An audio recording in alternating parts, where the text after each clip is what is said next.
dirt, no rest for the real. Still spine straight, I'm a soldier, no chill. Snakes in the grass, they creep and conceal. 20/30 vision, better sharpen your steel. We won't stop, I won't quit. Stand for the truth, no counterfeit. Real ones rise, let the fake ones split. Prepare for the lies, let the darkness live. Echoes in the swamp, whispers in the wind. Legacy to build, can't let the devil win. Cash rules the weak, but my soul don't bend.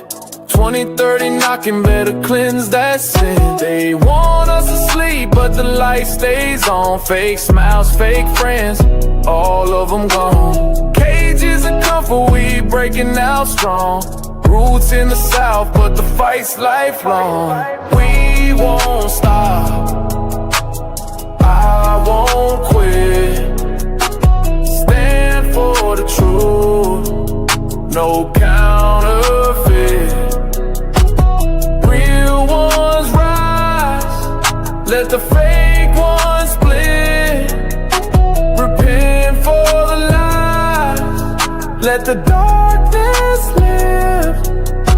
Prepare for the storm, skies turning gray. The wolves in the suit got dues to pay. From the ashes we climb, no time to delay. The real ones prepare for the judgment day. Yeah.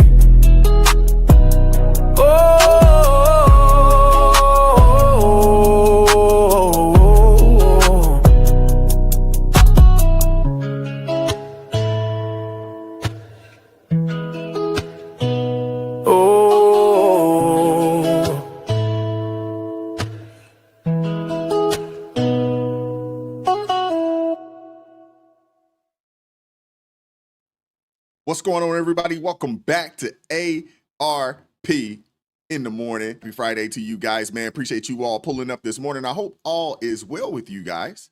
Hope you guys are blessed on this fine Friday morning. The weekend is upon us. Long weekend for most of you guys.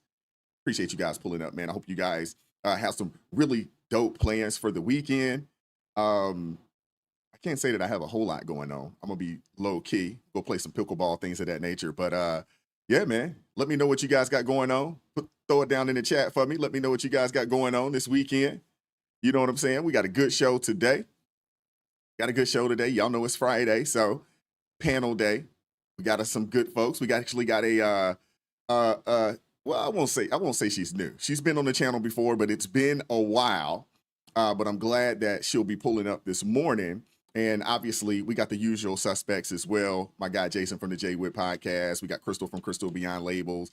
Minister Danzel will pull up today as well. I was hoping I would get my guy Julio from the X-Ray podcast, but I hadn't heard back from him to see if he was going to pull up. But maybe he will surprise us and pull up. And we're going to have my girl Celeste Duffy from Celeste_Duffy, man. If y'all are not following her on YouTube, y'all go check her out as well.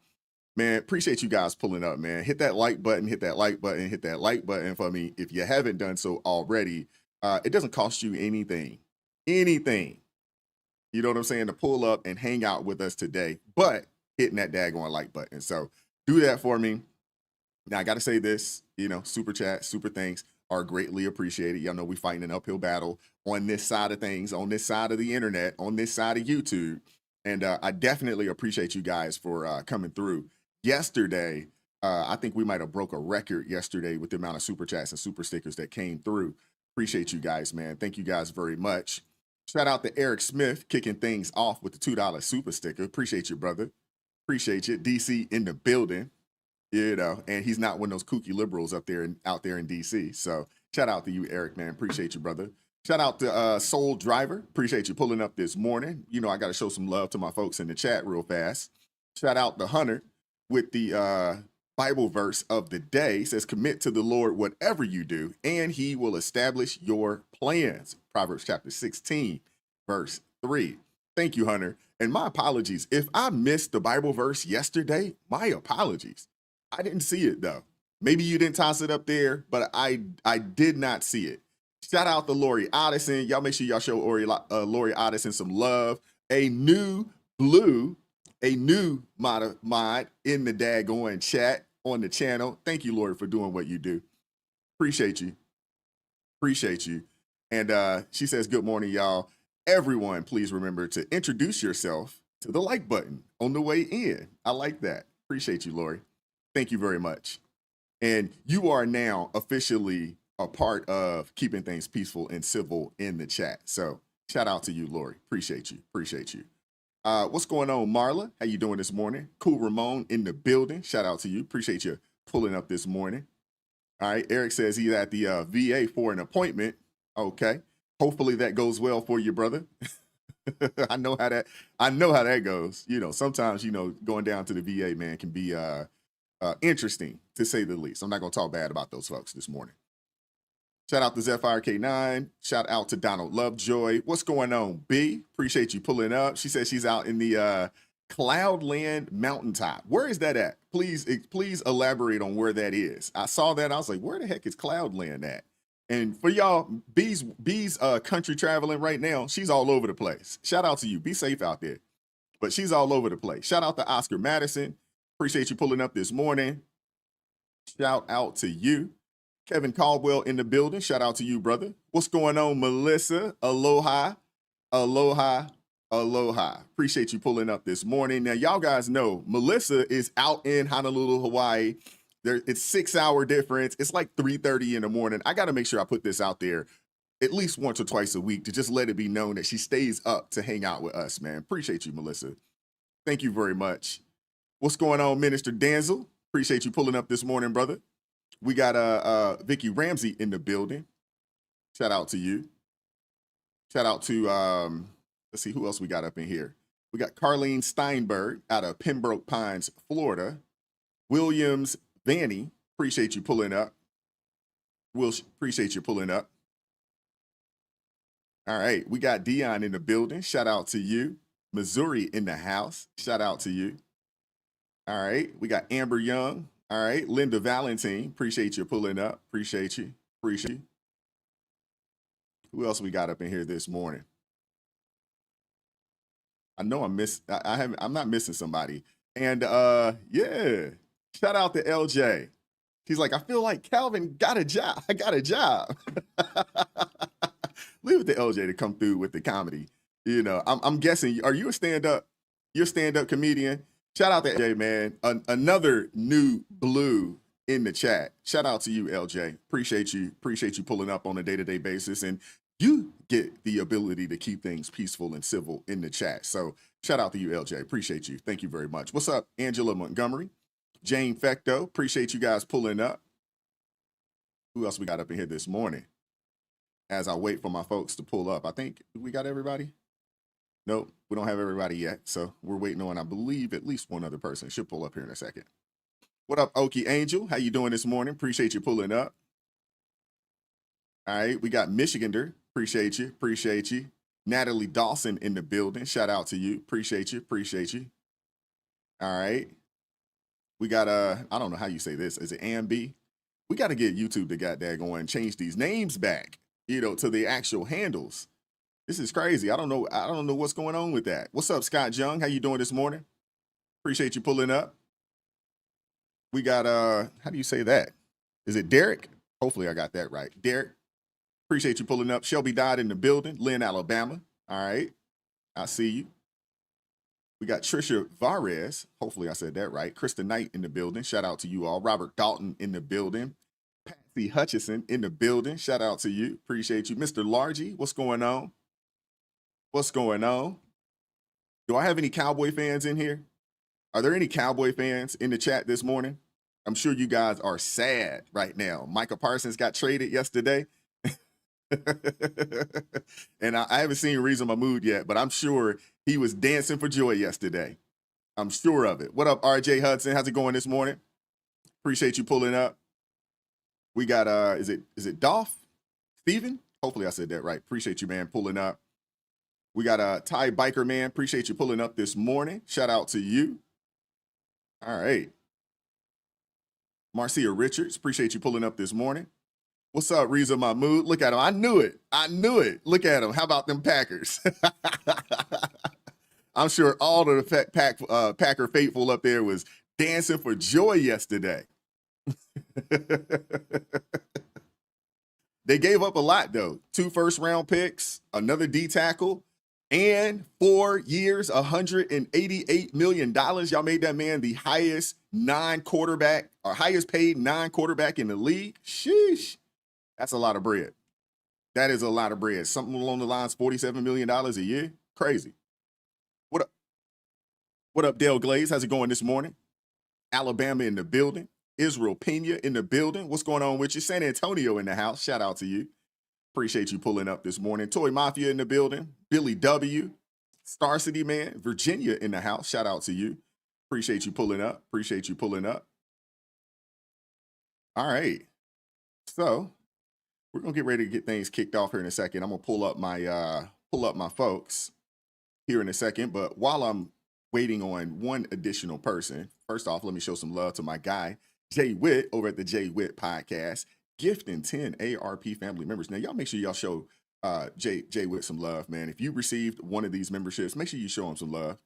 Shout out to C Cook with the $20 super chat. Good morning, everyone from Utah. Okay, I see you. Thank you very much. Appreciate you, brother. Thank you for supporting the channel this morning.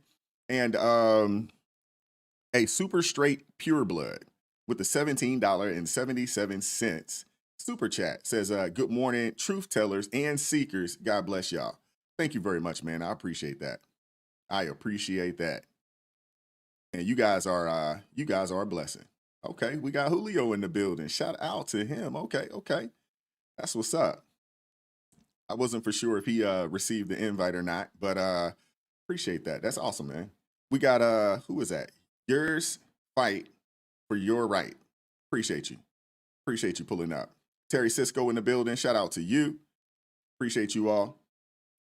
I think the Blues are gonna get the links. Hey, Julio, if you can, in the private chat, when you get a chance, send me your add the link to your page, if you could do so. I think the Blues they got everybody else, but we got 2 newbies pulling up this morning, somewhat newbies. I know Julio is new, but Celeste is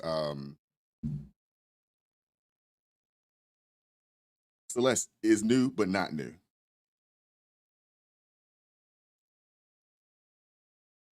All right, so we're gonna get ready to pull folks up, and we're gonna get ready to get things kicked off. All right, man. Hit that like button for me if you haven't done so already. Hit that like button if you haven't done so already, man. I appreciate you guys pulling up this morning. Let's make sure that we keep things peaceful in the chat. Let's make sure that we do that. All right. And shout out to AMB 8814 for joining the ARP family. Thank you very much, man. Appreciate you guys, man. Appreciate you supporting the channel. Really, really appreciate that. Thank you very much.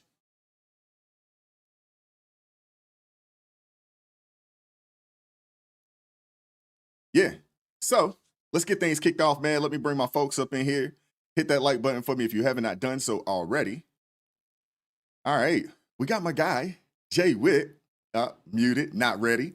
What's going on, man? Because I'm usually last, man. You usually bring me in last. You're the first person to pull up, so I'm just going in line. Oh, just going okay. Well, grace and peace, man. Saying? Appreciate you pulling up this morning, brother. How is things? Oh, everything's moving well, man. Thanks so much for having me, man. As always, looking forward to this. Outstanding.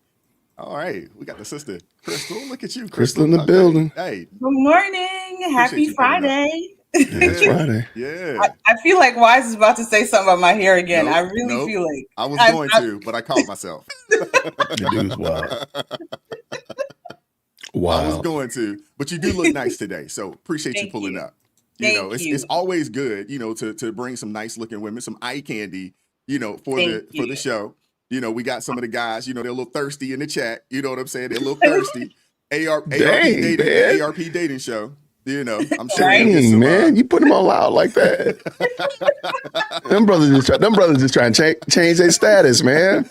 Them brothers just said, look, it's Friday, change my status, and you, man, how you gonna put them all out like that? Hey, you got to, man. Them brothers are, man. Shoot your Dude. shot. Just make sure you're a good dude. If you're not a good dude, don't shoot your shot. But if you're a good dude, shoot your shot. Are you vetting them for her too as well, man? As Dude, you you- should. Well, As you I should. can. And you know, she also has a father though. You know what I'm saying? do. So, you know, I do. There you go. dad's got to play that role. You know, and honestly, we need dads making sure that they are vetting the suitors of their daughters. Shout out to dads. We got to. And my daddy does do that now. Okay. Yeah, and he's I love supposed to. He is. Hey, you are Absolutely. uncovered. You are still his responsibility I am. until he finds you a husband. That part, yes. What's going on, Minister Denzel? How you doing this morning, Denzel brother? in the building. Wow, my family. Good to hear y'all. Y'all coming out swinging, man. I tell you. Already on it, boy. She's making herself findable. I appreciate that. I love this podcast. That's what you are love supposed you, to brother. do. That's right. That's You right. know? I love you guys, man. I'm glad to be with you again. And appreciate you, man. As always, appreciate you pulling up. Thank you very much, man. Amen. Y'all don't know, Minister Denzel, he might have been one of the first guests that we had on the channel way back when. I feel like I've been doing this for a long time, although I really haven't.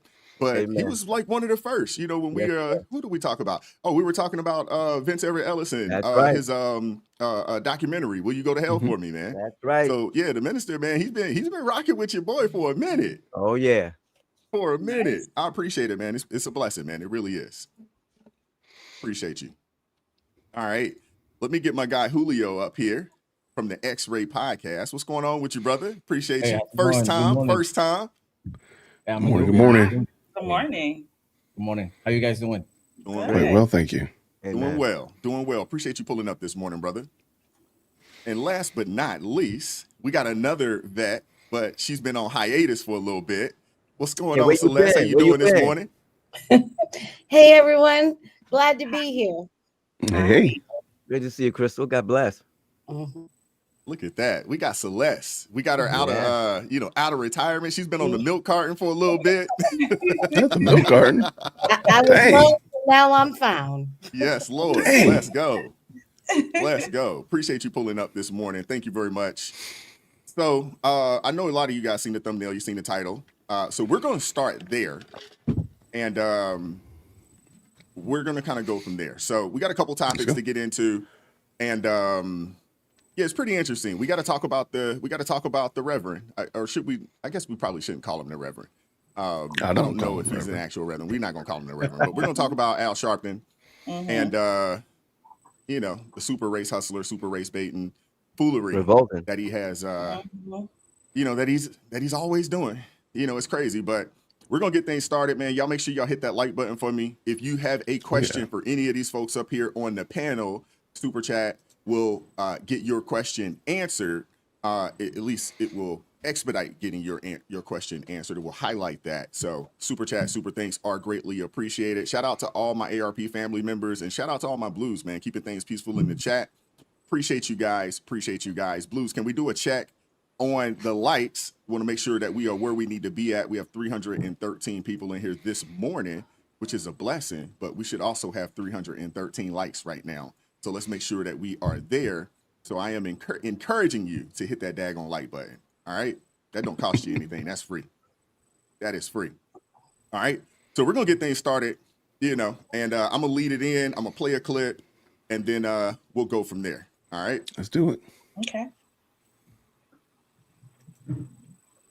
Perfect. So I want to get things straight real fast. We got Donald Trump announcing a crackdown on crime, and suddenly it's not about crime at all. No. According to Crooked Al Sharpton, the apostate saint of race baiting, it's actually about targeting black people because, of course, everything has to be about race with this particular character. But here's the problem with that argument. It collapses the second you look at the numbers. I mean, you take Chicago in 2023 alone, over 600 homicides. The vast majority of the victims are young black men. You look at Baltimore, one of the highest homicide rates in America, 57 killings per 100,000 people. St. Louis, same story. And let's not forget Oakland, where violent crime jumped 21% in just 1 year.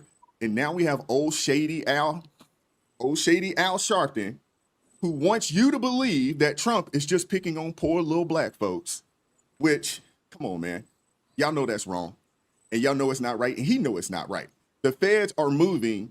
They're moving in because Democrat-run cities, overwhelmingly run by Black Democratic mayors and city councils, are collapsing under their own failed leadership. Let's call it what it is. Bad policies kill more Black people than police ever could. Cashless bail in New York, rearrest rates through the daggone roof. Defund the police in Minneapolis, homicides, they spiked 58% after the city council voted to cut the daggone budget. I mean, it's ridiculous. San Francisco, soft on crime prosecutors. Retail theft skyrocketed so badly that major stores literally shut down in entire districts. The truth is simple. These cities aren't war zones because Trump is racist. They're war zones because Democratic leadership has abandoned law and order in favor of woke politics. So here's the question. Is it racist to stop the bleeding? Or is it racist to let Black neighborhoods burn while blaming everyone else? I got this clip I want to share with you guys real fast, and we'll go from there. Racial profiling of mayors. I'm going after crime. Washington, D.C., Chicago, L.A., Oakland, New York, all Black mayors. So white mayors don't have no crime. This is not about crime. This is about profiling us. And if we're afraid to stand up, then we are not deserving of those that stood up and gave their lives so we could live a better life than they did.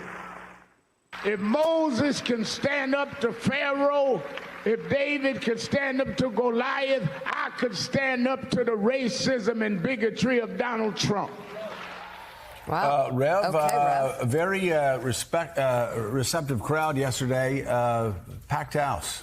Packed At house. Howard University. And as I moved around the city, people are very concerned. The profiling on this is what is alarming, because no one wants to support crime. When people hear about crime, everyone is concerned. You and I, Mika, have sat across this desk a lot talking about how I've condemned a lot of what was going on in Chicago back in the day and other points. It's not about crime.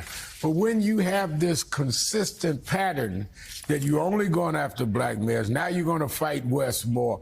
I mean, the pattern here is clear, particularly when the data shows that crime is down in these cities. And you should be saying, why can't I work with the mayors? The wise political strategy is to start picking off some of these mayors that could say, Trump's not that bad, we're working together. Right. He doesn't want that. And it's clear he's doing it at the expense of people. No, and that's what's so strange, is that's what you do. You work with, if you're a Republican, you work with Democrats. So let's bring crime down together. It helps you. You know, if you're a Democrat, you try to work with Republicans and say, I will say again. You work with people on the ground. And you work with people on the ground. And the very people who do well, who have done well, who do well in general elections, are the people who do work. Right. And with others. And we're coming into elections this fall, going to have off-year elections next year, where there are a lot of Republicans that are sitting in seats that Joe Biden and Kamala Harris won. And they are setting themselves up to be part of a landslide loss because they're just completely silent. Okay. I want to start with you, Minister Danzel, since you are the elder statesman in the room, and you can go wherever you want to go with this. What are your thoughts on Al Sharpton? What are your thoughts on President Trump, going into these cities? I think he's frozen. Is he frozen? We'll start with you then, Jason. Go for it. Man, let me tell you, Al Sharpton is showing the Black populace of these particular towns and these particular cities. And let's move Black out of the equation. The citizenry of these towns, that he doesn't care about you. And that the Democrat Party and the political machine doesn't care about you. They only care about scoring political points. They only care about doing something that is politically expedient, not something that's beneficial to the populace. So therefore, you can have Al Sharpton sitting there talking about making this about race when, sure, Black people are disproportionately harmed by Black people in these towns, in these cities. It has nothing to do with race. But if you want to make it about race, it is reality. And truth be told, Trump is actually helping black folk. So instead of them trying to bend over backwards saying Trump needs to work with them, they need to be working with Trump and say, hey, let's go ahead and do this right thing, because y'all don't realize Trump is solidifying a landslide victory next year because he's doing things, and you see it all. Go to the social media outlet for all things true, TikTok, and you see all of these people saying, thank you, Donald, thank you, federal government. He's actually doing the right thing and going to get the right result and benefiting from it. Whereas Al Sharpton is sitting here literally saying, I don't care about crime. The crime stats are down. The crime stats are not down for the person that just got mugged. The crime stats are not down for the person that just walked out and the window is shattered. The crime stats, they don't care. They know that the crime is running free. And Al said, oh, we don't care about that. The crime stats are down. And all we care about is race. The race grift is over. Al Sharpton, pack your bags. We're not here for it anymore. There you go. Get in there, Minister Danzel. I know you're going to play that Booker T quote again, because this is again I stay quoting it. Substantiations of what he said. The problem with Trump is he's messing with their money. He's messing with their money and their power. They can't handle that. They can't deal with that. Now, this is my problem. You notice every time they talk, when they'll tell you that he's only attacking black mayors, that they don't give the statistics in the white-led cities. You see, they never give you the full stats, because if they give you the full stats, you see why he's attacking these cities. There's no question about the crime rate. There's no question about the problem. So my question is, why not hold him to the statistics? If he wants to quote stats, let's quote all the stats. Let's find out where the evidence is actually at. So, and tell him, Sharpton, have you seen anybody ask Sharpton, are you concerned about losing money? Are you concerned about losing power? Is that what's going on here? No one's asking these questions. You know, we need to ask those questions on air while he's quoting his philosophy about why Trump is doing what he's doing. The Bible says in Proverbs 14:7, go from the presence of a fool when you don't hear the words of knowledge in his mouth. And we need to stop paying attention to this. And I've worked with the guy for years. I volunteered at WRKS when he was working there. And I seen him up close and personal. Never had a crossword with him. I don't disclose things that I've heard and seen. But I can tell you right now, he ain't changed. He hasn't changed. And this is sad that people are trusting people like Sharpton to give them their marching orders. That's the sad thing, because the facts are out there. The evidence is out there. Now, I'm looking for the day when some of our people will get him online and really, really challenge him the way he needs to be challenged. That's all I'm going to say. He won't go in those rooms. He won't sit down with the people that will challenge him. Celeste, what are your thoughts? Well, I think I'm sorry. I think that Al Sharpton is an excellent role model for what it means to fail up. Now, if we remember back, if we remember back, Al Sharpton came to national attention through a race hoax before Jesse Smollett. Al Sharpton is the granddaddy of race hoaxes. He Tawana claimed Brawley. a young woman named Tawana Brawley was raped and defiled by some New York State troopers. They had written KKK in feces on her body and threw her in the woods upstate New York and left her for dead. And he was holding her in secret, in exile, in the basement of his church.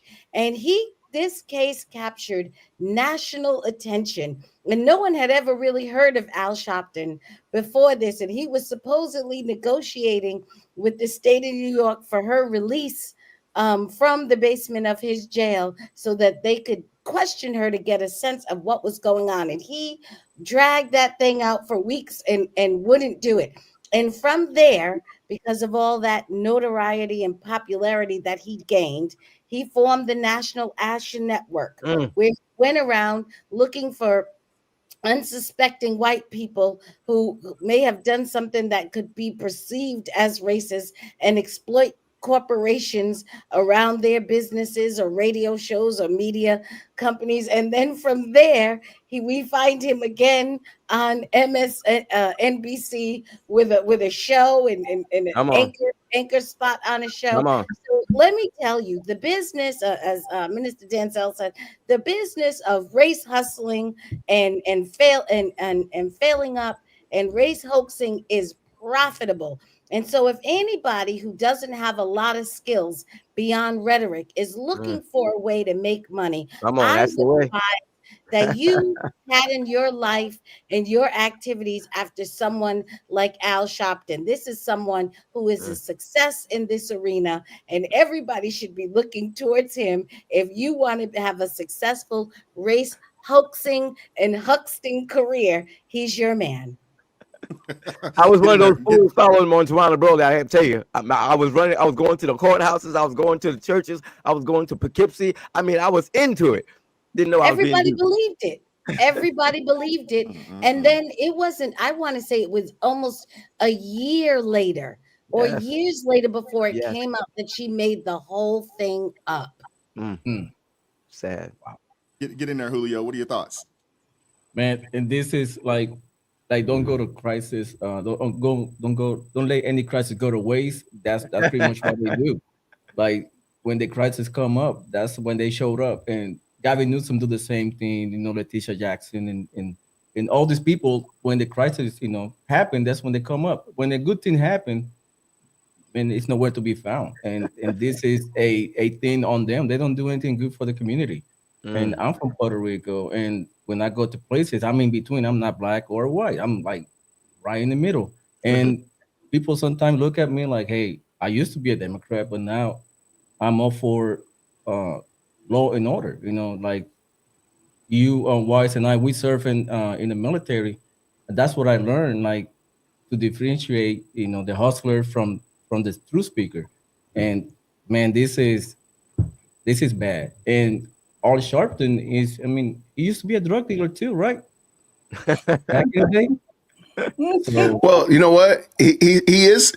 I think he's a current day drug dealer because he's selling the crack of victimhood. Yeah. He's selling the methamphetamine of racism. So yeah, he technically, in my opinion, based upon information and belief, is a current day, because the drugs today don't have to be sold from the cartel. Come on. They come through the screen. Like the cartel. Well, I mean, Al Sharpton is competition with Noriega. Like he's in competition selling his fake drug. That's that race hustle dopamine. There you go. That's what it is right there. The race hustle dopamine. Get in there, I like Crystal. What that. are your thoughts? You know me. I'm just tired of all these charlatans, as someone called him, Al Crafton in the chat. I 100% agree with them, Al Crafton, because I don't understand why it's not they don't consider it racist to forget the people that are living in the Black community that are dealing with the crime. They don't think that's racist. They don't think having our neighborhoods riddled with drugs and homicides and all that's not racist. But coming to clean it up, that's racist. That's the racist. And that again is the reprobate mind that I always talk about, because these people are just lost and confused. They come out, and then you have people in the community like, well, Al is right. Al is not right. Al is not right. Al is that crab in the bucket that's gonna keep you in that little place, because mind you, Al ain't living where you living. All these people that got something to say and saying that no, don't come into the communities. We don't need you. This is racist. Those are the same people that live so far from that place. And if they come into that place, bet you they got security around them. They walking with their security, but they want to say, please don't come in here. That's racist towards us. That's not right. Listen, somebody needs to go put them to bed and remove them from having microphones, because they sound ridiculous. Wise was so bad in one of your videos. You sort of African brother said, "I'm going back to Africa. Yeah. I'm getting out of here. Yes. I can't handle it. I got to go." I'm out of here. Yeah. Yeah, that dude was like, yo, Chicago crazy. Trump, come to Chicago. Hey, it's great. Come to It's Chicago. so bad, I'm going back to Africa. I mean, the crazy thing though is that they told us that if you put these people in positions of power, that they would be better. That's what we were sold for probably Actually, we've been sold that for a long time in this Right. country, but especially after the whole George Floyd situation and this DEI movement, it got pushed, and they said, hey, if you put a black woman in charge, if you put a black man in charge, if you put these people in these positions of power, they are going to make things better. And what we have found out is that not only are things not better, but you can't what's the word I'm looking for? You can't say anything about these people. You can't criticize. You can't critique. These people are above reproach. They don't want to take accountability for their poor policies, their piss poor agenda. And it's really unfortunate. And I think that was probably the game plan of these Democrats. They didn't put these people in positions of power to say, hey, look, we got black women, black men in these positions. They put them in positions of power so they would push their agenda. And if you say anything about it, you're racist. Talking against black people. Exactly. You're coming against black folks. That's why they put these positions in, put these people in positions of power. And the thing is, when you look at the people protesting out in DC, these are white people that don't live in DC. You know what I'm saying? You got people that have flown in from places around the country out there protesting. The people that actually live in these cities, that live in these communities, they're like, oh, heck yeah, please bring the National Guard. Yes. But you have white liberals out there, you know what I'm saying? As Stephen Miller called them, these old hippies, coming in there, complaining, saying that, hey, there's nothing wrong with these black folks. Let them continue to kill themselves. Yep. We don't have to do it for you. And the reality of it is this, and I can't remember who said it, but somebody out there, they were saying, hey, the KKK is no longer needed. They're no longer needed anymore because they have boxed a lot of people in these communities and say, hey, we are going to allow them to do it to themselves. Yeah. And like I had mentioned earlier, when you start talking about the cashless, the cashless bail situation, we're not going to prosecute certain crimes. Yep. All it has done is made these communities, basically, you can't do business in them. They're almost uninhabitable. Yep. The police don't even want to go in there. They're shooting at the police now in Chicago. They're legitimately shooting at the police right now. And if they do their job, they get in trouble. And exactly. And they're basically got their hands tied to where they can't do anything in these communities. That's right. So the police union, in Chicago are like, we welcome the president bringing whoever he wants to bring in here to help us. Yeah. And hopefully, they can go in and say, hey, man, the police, let them do their job. Yes. Let them do their job. And the reality of it is this. People like Al Sharpton, they are the true sellouts. Yep. They are the true sellout, bootleg, coon, whatever you want to call them. That Yep. they say, people that look like us that are saying that, hey, you got to have some accountability for your actions. No, these are the real sellouts. They have sold black folks out for that 30 pieces of silver, man. And like you said, Minister, there is a lot of money being made in this race hustle industry. Yes. It is a multi-billion-dollar industry. And the reality of it is that you don't need to be a good person. Matter of fact, the worse of a person you are, the better. Because if they know that you have some skeletons in your closet, it makes you easily controlled. That's right. So you need to have an Al Sharpton. That's why he can have maybe a drug dealing background. He was a snitch. They say that he was a snitch for the cops and all this other kind of stuff. No different than the dude out in Texas, Dominique Alexander. Exactly. He's got a multitude of charges and things of that nature. You got to have these people and they got to have those backgrounds because those are the people that can be easily controlled. See, someone that's standing upright that don't have any of those skeletons, they're not as easily controlled as someone who may come from a shady background. You know what I'm saying? That's right. Hey, let me ask you a question, all the panel. You remember when Biden was in charge? Yeah. Why weren't they talking about sending Exactly. people to help those black mayors and those black governors then? That's my point. You see what I'm saying? They don't Because care. when Obama was there, that wasn't done either. So, That's right. and by the way, Dominique's organization is called Next Gen Action Network, right after Al Sharpton's foolishness. So Right that after tells his. you all you need to know. Absolutely. Well, the reality of it is what we do know about the Democrat Party is that the Democrat Party has never actually been for black people. I mean, you got to think about black folks in America. We're at 13% of the population.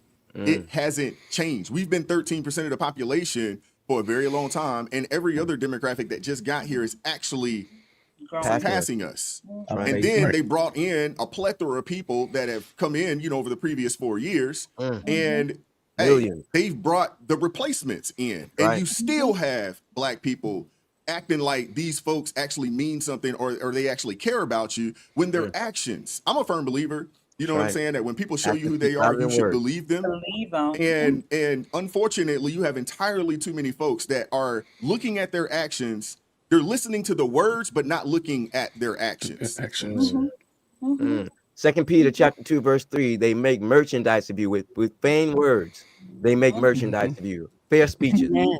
I mean, it's in the book. You know, it's easy to talk the talk, but when you ain't walking the walk, anybody with common sense would say, listen, your words mean nothing. James Brown said, talking loud and saying nothing. Yeah. Yeah, Hey, Yeah. it's, I got it's really one sad, thing. man. Go Yeah, I for it, got one Julio. thing to say. I don't know if you guys remember back in the 80s, you know, when Ronald Reagan was in, you know, as a president, you know, they got the say no to drugs, kind of like pushing out to the people. And we've been kicking down the can on the road for years. Like we always in the reactive mode, like trying to fix the problem. And now in 2025, we have a president that actually trying to root out this problem by hitting Mexico, hitting Venezuela, those you know big cartels, and Right. cleaning up the street, and actually not being reactive, being proactive in Yes. fixing the issue. And now people have a problem with it. Mm. I'm like if you are like Weiss and I we talked about like a couple days ago, if you come into my state and you provided me resources, not using my money, like you know the state money, and you provided you know actual federal money to fix my issue, why I have to be complaining about it? I'd be appreciative. I'd be like, hey, this is not coming out of my pocket. Right. Plus, it's helping that community. Plus, helping business to stay here and not fleeing like California, Chicago. Like a lot of people, big boxes are leaving. They can stand it. That's right. So why they have an issue? Because, like Reverend said, it's a lot of money to be lost in the rate hustle, and they need to keep people like impoverished, people boxed in you know in little corners and fear because fear sells. That's all. Absolutely. Well, What- they also use it to control folks too. Fear controls. Yes. Fear controls. When they tell you, "Oh my gosh, they're taking away the food stamps and they're taking away like Oh my like we're gosh. not like we can't go out and get our own money." And the reality of it is, they act like black folks are just all on these benefits. We're not. We're not even receiving them like that. You know what I'm saying? I'm not Yeah. saying that there aren't some, but most of us aren't receiving food stamps, Section 8. Most of us aren't receiving those things. Illegal immigrants are. And the They are reality getting of all it that is, money. you know, hey, and the thing is, you don't want to be on it anyway. If whoever provides your housing, food, you know what I'm saying, your They shelter control and your you. food, they control you. Exactly. right. Facts. They control you.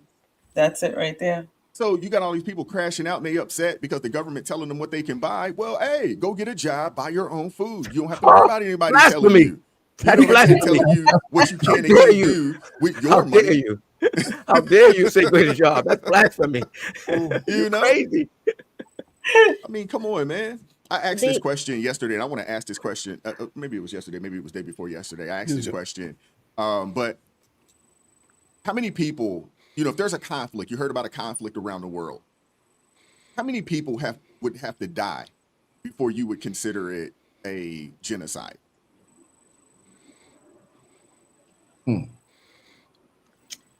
More than one. Many, many, many on a regular basis. So What's the number? Give me a number. Give me a number. If somebody told you, hey, there was a war against a certain amount of people and X amount of people died, how many, what's the number? Daily or in total? Just in general, overall. Maybe it's this conflict was a 2-year war, a 10-year war. I don't know. It doesn't matter. How many people would have to die before you say, hey, this is a genocide? Anything over a million would be considered an effort to genocide, I would think. So the definition of genocide is that the amount of deaths would have to be such that the population could not replicate itself in 100 years. Excellent. That's a whole lot to not Excellent. replicate itself to its know where you're original going. number in 100 years. And I also think that the stated intention has to be involved also. Yeah. I'm trying to get rid of you. This is my goal to wipe you out. Mm-hmm. So Okay. when we look at So the AB clinics that are sitting in our community, the Planned drugs Parenthood, that are we're in looking our at you. community, If you want to when talk about genocide, fighting with the come crime on. in our community, when you talk about how they are keeping us down and we remain at 13% of the population and are not growing. Come on. The Democratic Party is definitely doing genocide in our community. But Just no in one case wants to you call guys it that. don't know. I mean, think Well, about this. If you think about the amount of pregnancy terminations, it's been about a little over 20 million of those at this point. I don't know what the math is when you start talking about the crime in these communities that would be considered predominantly Black communities. I'd have to do some research on the actual numbers, and let's say we go back 30 years, but let's say that number is, we'll say that number is 10 million just in the homicides. Then you start talking about the neighborhoods because they have these quote unquote food deserts, so people aren't eating the proper foods, and now they're suffering from debilitating illnesses, diabetes, heart disease, so forth and so on. So you're killing them off in that manner. So I mean, the Democrat Party is really operating a probably a really and truly probably 100+ year operation to eliminate the Black people in this country. Yep. And if you really think about it, at the rate that we're going at this point, we're probably going to be low man on the totem pole probably within the next probably 30 or 40 years, especially when you look at the fact that the pregnancy terminations are high, the crime is high in the communities, and we're not getting married. So we're not getting married. We're also not having as many kids, although when we do have children, they tend to be born to a single parent led household, typically, and that is mine. Right. And so they're getting us in every way. They're getting us coming and going. It is crazy. But they and then here call we Trump are, a we're at Hitler. 13, and they say Black folks are at 13% of the population, but what they don't account for is how many of the 13% would be people that immigrated here, very similar to Crystal's family and those that have come from the continent of Africa, different countries and things of that nature. So if you take away those folks, and we're just talking about the quote unquote foundationals, the number's really probably 7 or 8%. Yeah, In the you're grand right. scheme of things, if you just look at it, you know what I'm saying. So hey, the operation is in full effect, and the fact that you have Black folks cheering this on is how are you cheering on your own demise? Yes. That part. And gaslighting people by calling Trump a dictator and Hitler and all of these negative, frightful words, and they should be pointing the finger to themselves because they've done more damage than even Hitler did. That part. Well, if you look at these cities that where they're saying these Black mayors are being attacked, it's really just a smokescreen. It's like hide the ball, because what they've done is they have a generation of Black political leaders that they position as fronts. Really, they are simply fronts to execute an ideology. Wow. What is valuable about them is not that they're Black. What is valuable about them is that they're possibly Marxist eugenicists And willing workers. be a white Marxist eugenicist and serve in that position. You could be mayor of Boston, an Asian Marxist eugenicist, and That's serve in right. that position. What you can never be is someone who's not a Marxist eugenicist and have any support from the liberal side of the aisle or from the Democrat Party. And although none of them probably on their calling cards or on their websites say I'm a Marxist eugenicist, of course, except for now Mandami. But what you say is, do you support anything that isn't in alignment with population reduction or in alignment with somehow government taking more over either gradually, which they call progressivism, or emphatically all at once, which they call communism? Where do you differ? The question is simply, when you see these people, to ask them what's different about you than that, and none of them would have an answer, because They'll there say you're is no talking crazy. answer. And it's You very talking crazy. it's very childlike on the part of the Black community and all other communities to think that because somebody is of a particular race or gender, that they're on your side and they think like you and they're going to protect and want the best for you. That's a third grade understanding of life. It's a very and it really Amen. shows how absolutely delayed in our intellectual maturity we are, that Yes. you can continually put these puppets, these fronts in front of us, and we Yes. buy it Come on. hook, line, and sinker. It's actually kind of a very sad thing. But the correlation between them, we've got to stop thinking it's race and gender. That is a dead end paradigm that they want everybody locked in. The paradigm is the ideology. That's where it's at. Yes. That's what Absolutely. that's what I was saying. I agree 100% with you, Celeste, because I always say all skin folk ain't kinfolk, and Amen. everybody's so busy focusing on the race and the gender and this and that. I keep telling y'all, go look up Pack for the Future. Go look up Agenda 2030, Agenda 2050. Go look They've those been out things there. up. They're out there. Because that is their goal. This is what Right. that is why they have these people in place, so they can push these things forward. But you're so busy in the hamster wheel of racism and gender and feminine. You are so tied up in that. They will love that you stay there because you're not seeing what they're pushing forward. You're focused on the wrong thing, and that's the problem. And then you go ahead and support those type of people that are helping to push that in, and then you're looking around like, how is my neighborhood turning out like this? Why is this happening? Why is this happening? Why is this happening? And you're not understanding, but they've been telling you the entire time. You're just not paying attention. As our people said on the panel, you're listening to what they're saying, but you're not watching their actions. You're not going into diving deep and looking at what their platforms are. What are their platforms? What are they standing for? And then look at, how is that helping my community? What exactly is this doing for me, my community, helping to further us? It's not. That's what you need to pay attention to. And I think we have to stop. We have to stop giving Black people a pass because they are being intellectually lazy by not doing their homework.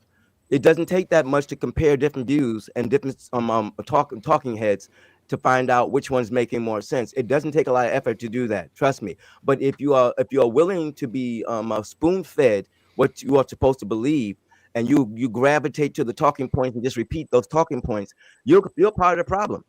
And we cannot separate the Black people that trust and believe these people from the ones that are promoting this false information. We have to hold our brothers and sisters accountable, which means when we get into our private conversation with them, we have to question them. I hear you down with Sharpton. Okay, well, why? And you have to provide receipts to let them know exactly what's really going on, and then they're no longer exonerated from what they're doing. So we can't just talk here. We got people that are around us, and there's a whole lot of them around us. We have to engage them and make them think critically about what they're claiming to be truth. Yeah. Well, I mean, the reality, if people actually started like getting their discernment from the word and like really judging, because it says that you judge a tree by the fruit that it bears. If people actually started, living by that and say, you know what, I'm not gonna listen to what you say. I'm gonna watch your actions. I'm gonna watch what you do. I'm gonna watch the policy. I'm gonna get an understanding of the agenda that you're pushing, and I don't want to hear your soft, flowery words. No, I don't want to hear that. I just want to. I want to watch you. I want to watch how you move. Yes. And then I'm gonna make my decision based off of that. It's too many of us, and for too many times, I don't know if you guys have watched the movie that came out probably, at this point, maybe 15 years ago. It's called Black Dynamite. And if you haven't watched it, it's hilarious. It's an it's a older movie. It's like I said, it's about 15, but it's like a spoof of a spoof. It's a spoof of like blaxploitation. And it has a scene in there to where you get a politician. I think he's running maybe for like an alderman or a city council position or something along those lines. And he is like speaking some real stuff that's going to help the community.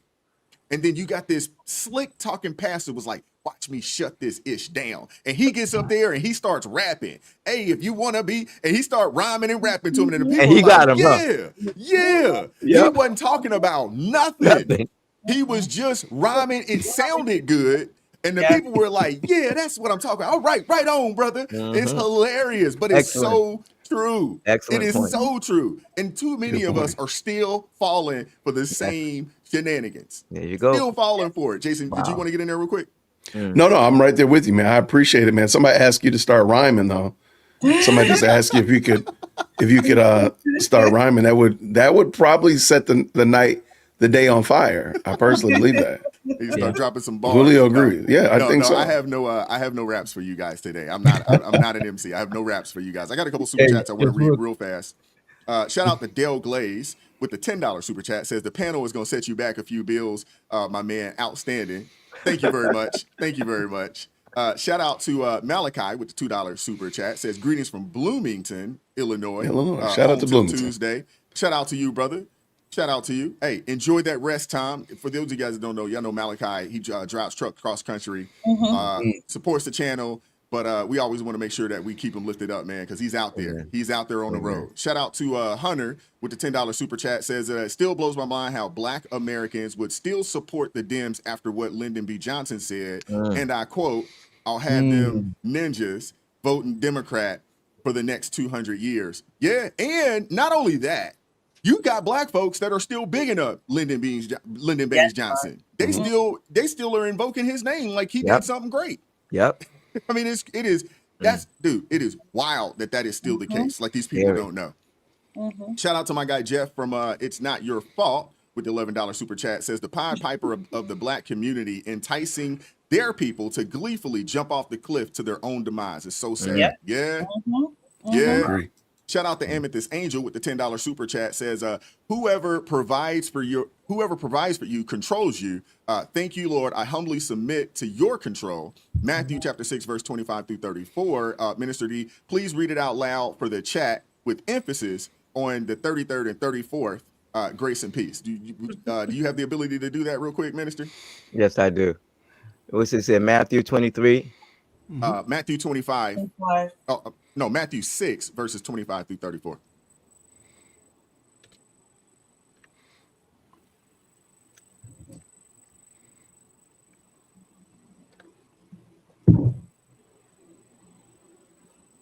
Okay. Therefore, I tell you, do not worry about your life, what you will eat or drink, or about your body, what you will wear.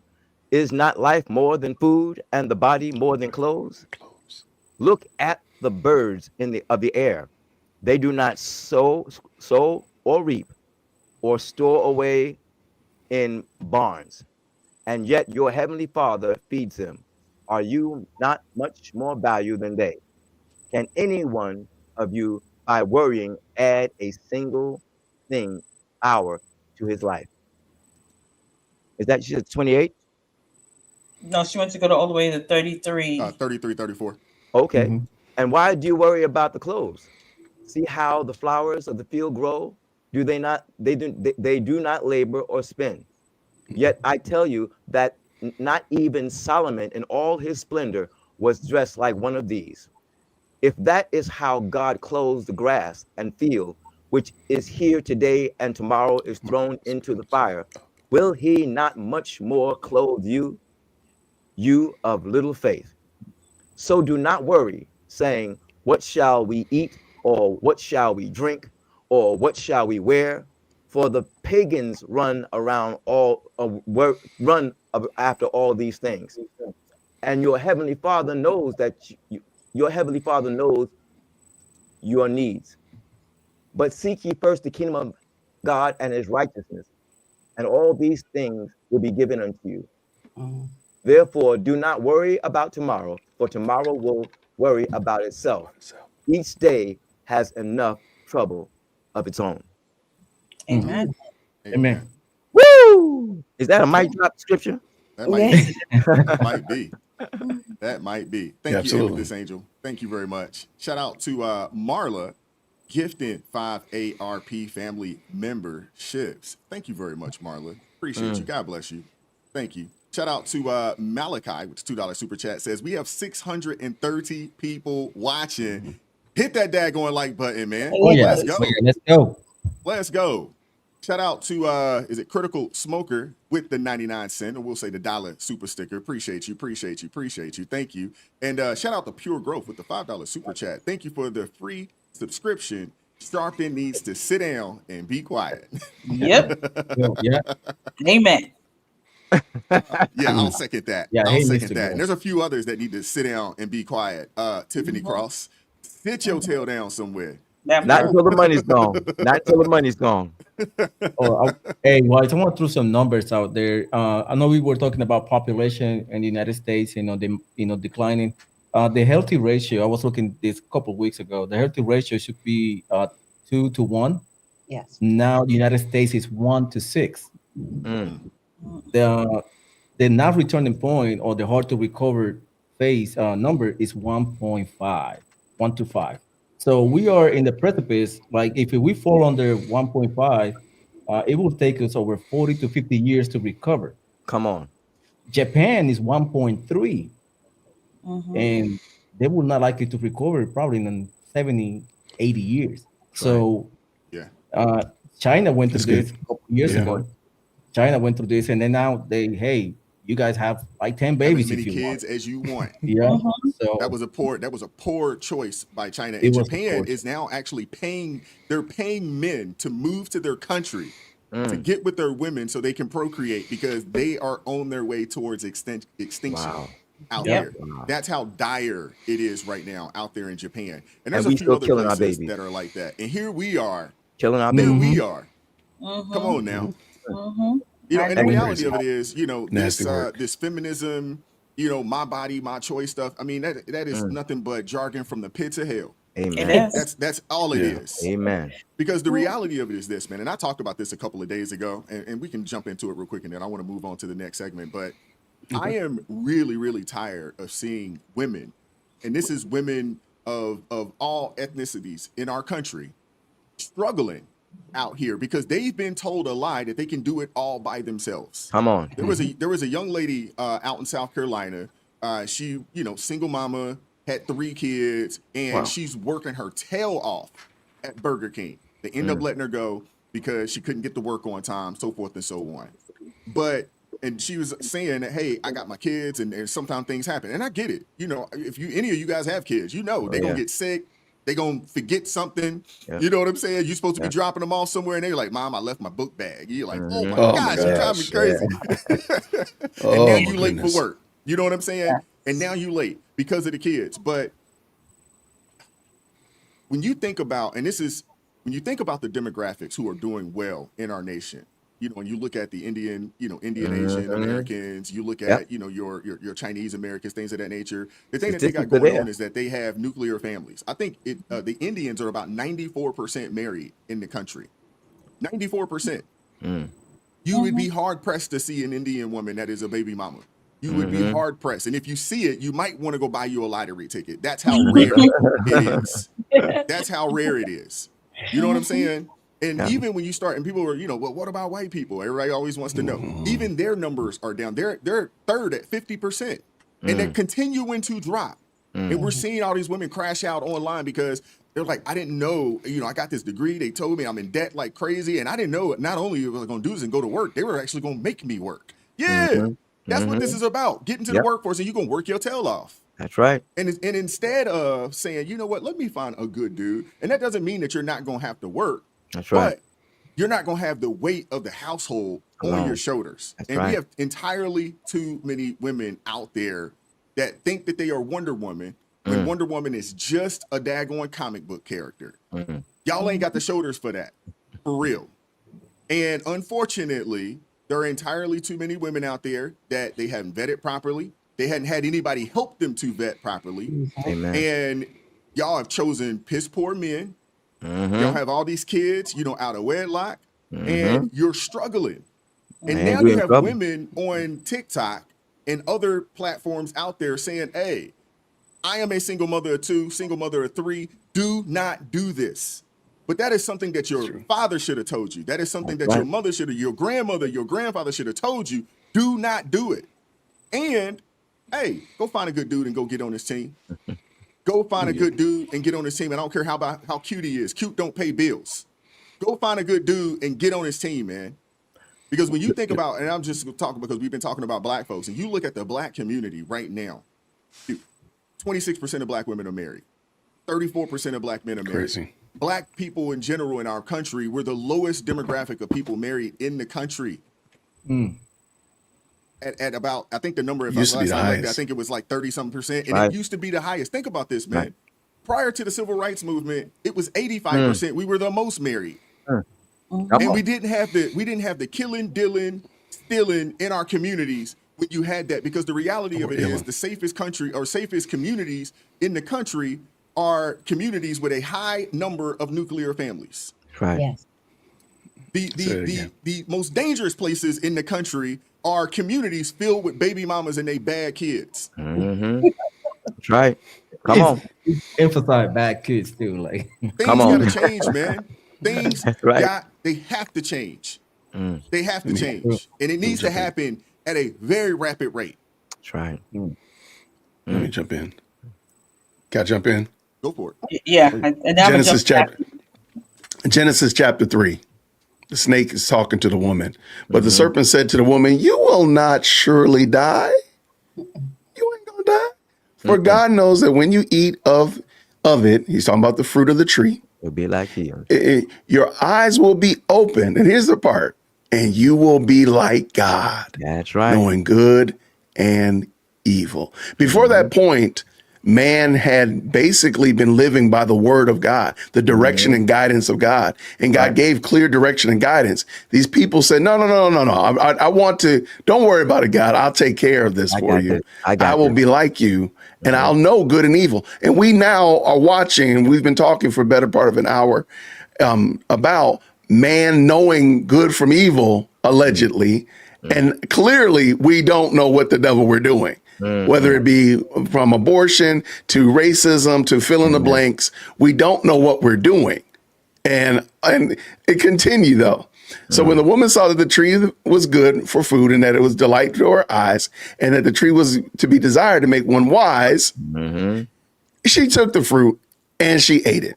And then also gave it to her husband who was with her, and he ate. And therein is what's called the fall, the man's fall in the garden. And ultimately, the problem is the fact that we still think that we know good and evil. Like we know the best thing. It is best for us to push this false narrative of race. It's best for us to push this false narrative of feminism or do as you will with your body or hedonism, whatever it is. We know best when in fact, truly, we don't. We are clearly fumbling the ball on a regular basis, day upon day, and we just keep getting back up doing the exact same thing again. That's right. Sad. I just want to add in. I'm sorry, Crystal, before you go, I want Mr. Denzel to get in there, because there are a lot of men that have left their post. There are entirely too many men that have left their post. That's right. So I don't want to put all of this on the women. That's right. Because there are a lot of men out there that aren't standing on business. They're not standing on their square. God gave us broad shoulders for a reason. Too many. He put us as the head. There's no question about that. Now, the bottom line is that a lot of the blame rests on the man because he's supposed to be the head. Now, as brother Jason just pointed out, the woman was the one that the enemy went to convince her to do something against God's word, and she convinced the man. And so that's the palace. When he knows that it's not easy to get a man with another man. It's easy to get a man with a woman, and you have that constantly worked out in the Bible. Solomon was the wisest man, and a woman got him. Samson was the strongest man, and a woman got him. Adam was the first man, and a woman got him. So yeah, women are the weakness of men if they don't have God as their foundation. But you're absolutely right. Men are going to be held accountable. And if you notice in the book of Genesis, everybody got spanked for disobeying God. But men are the head, and they are responsible for a lot of stuff that's going on. So we have to do, but the church has to do a better job at bringing up strong men, educating men, teaching men how to function by their spiritual stamina and not their physical stamina, and to crave things that are spiritual rather than physical. All of the stuff that men are very visual, and all of this woman bodies shaking, and the women dressing inappropriately. All of this stuff has just gravitated to their intellect, and their minds are destroyed with sex and drugs and power and music. Everything except for what God has ordained for us to have. So again, that word is the key.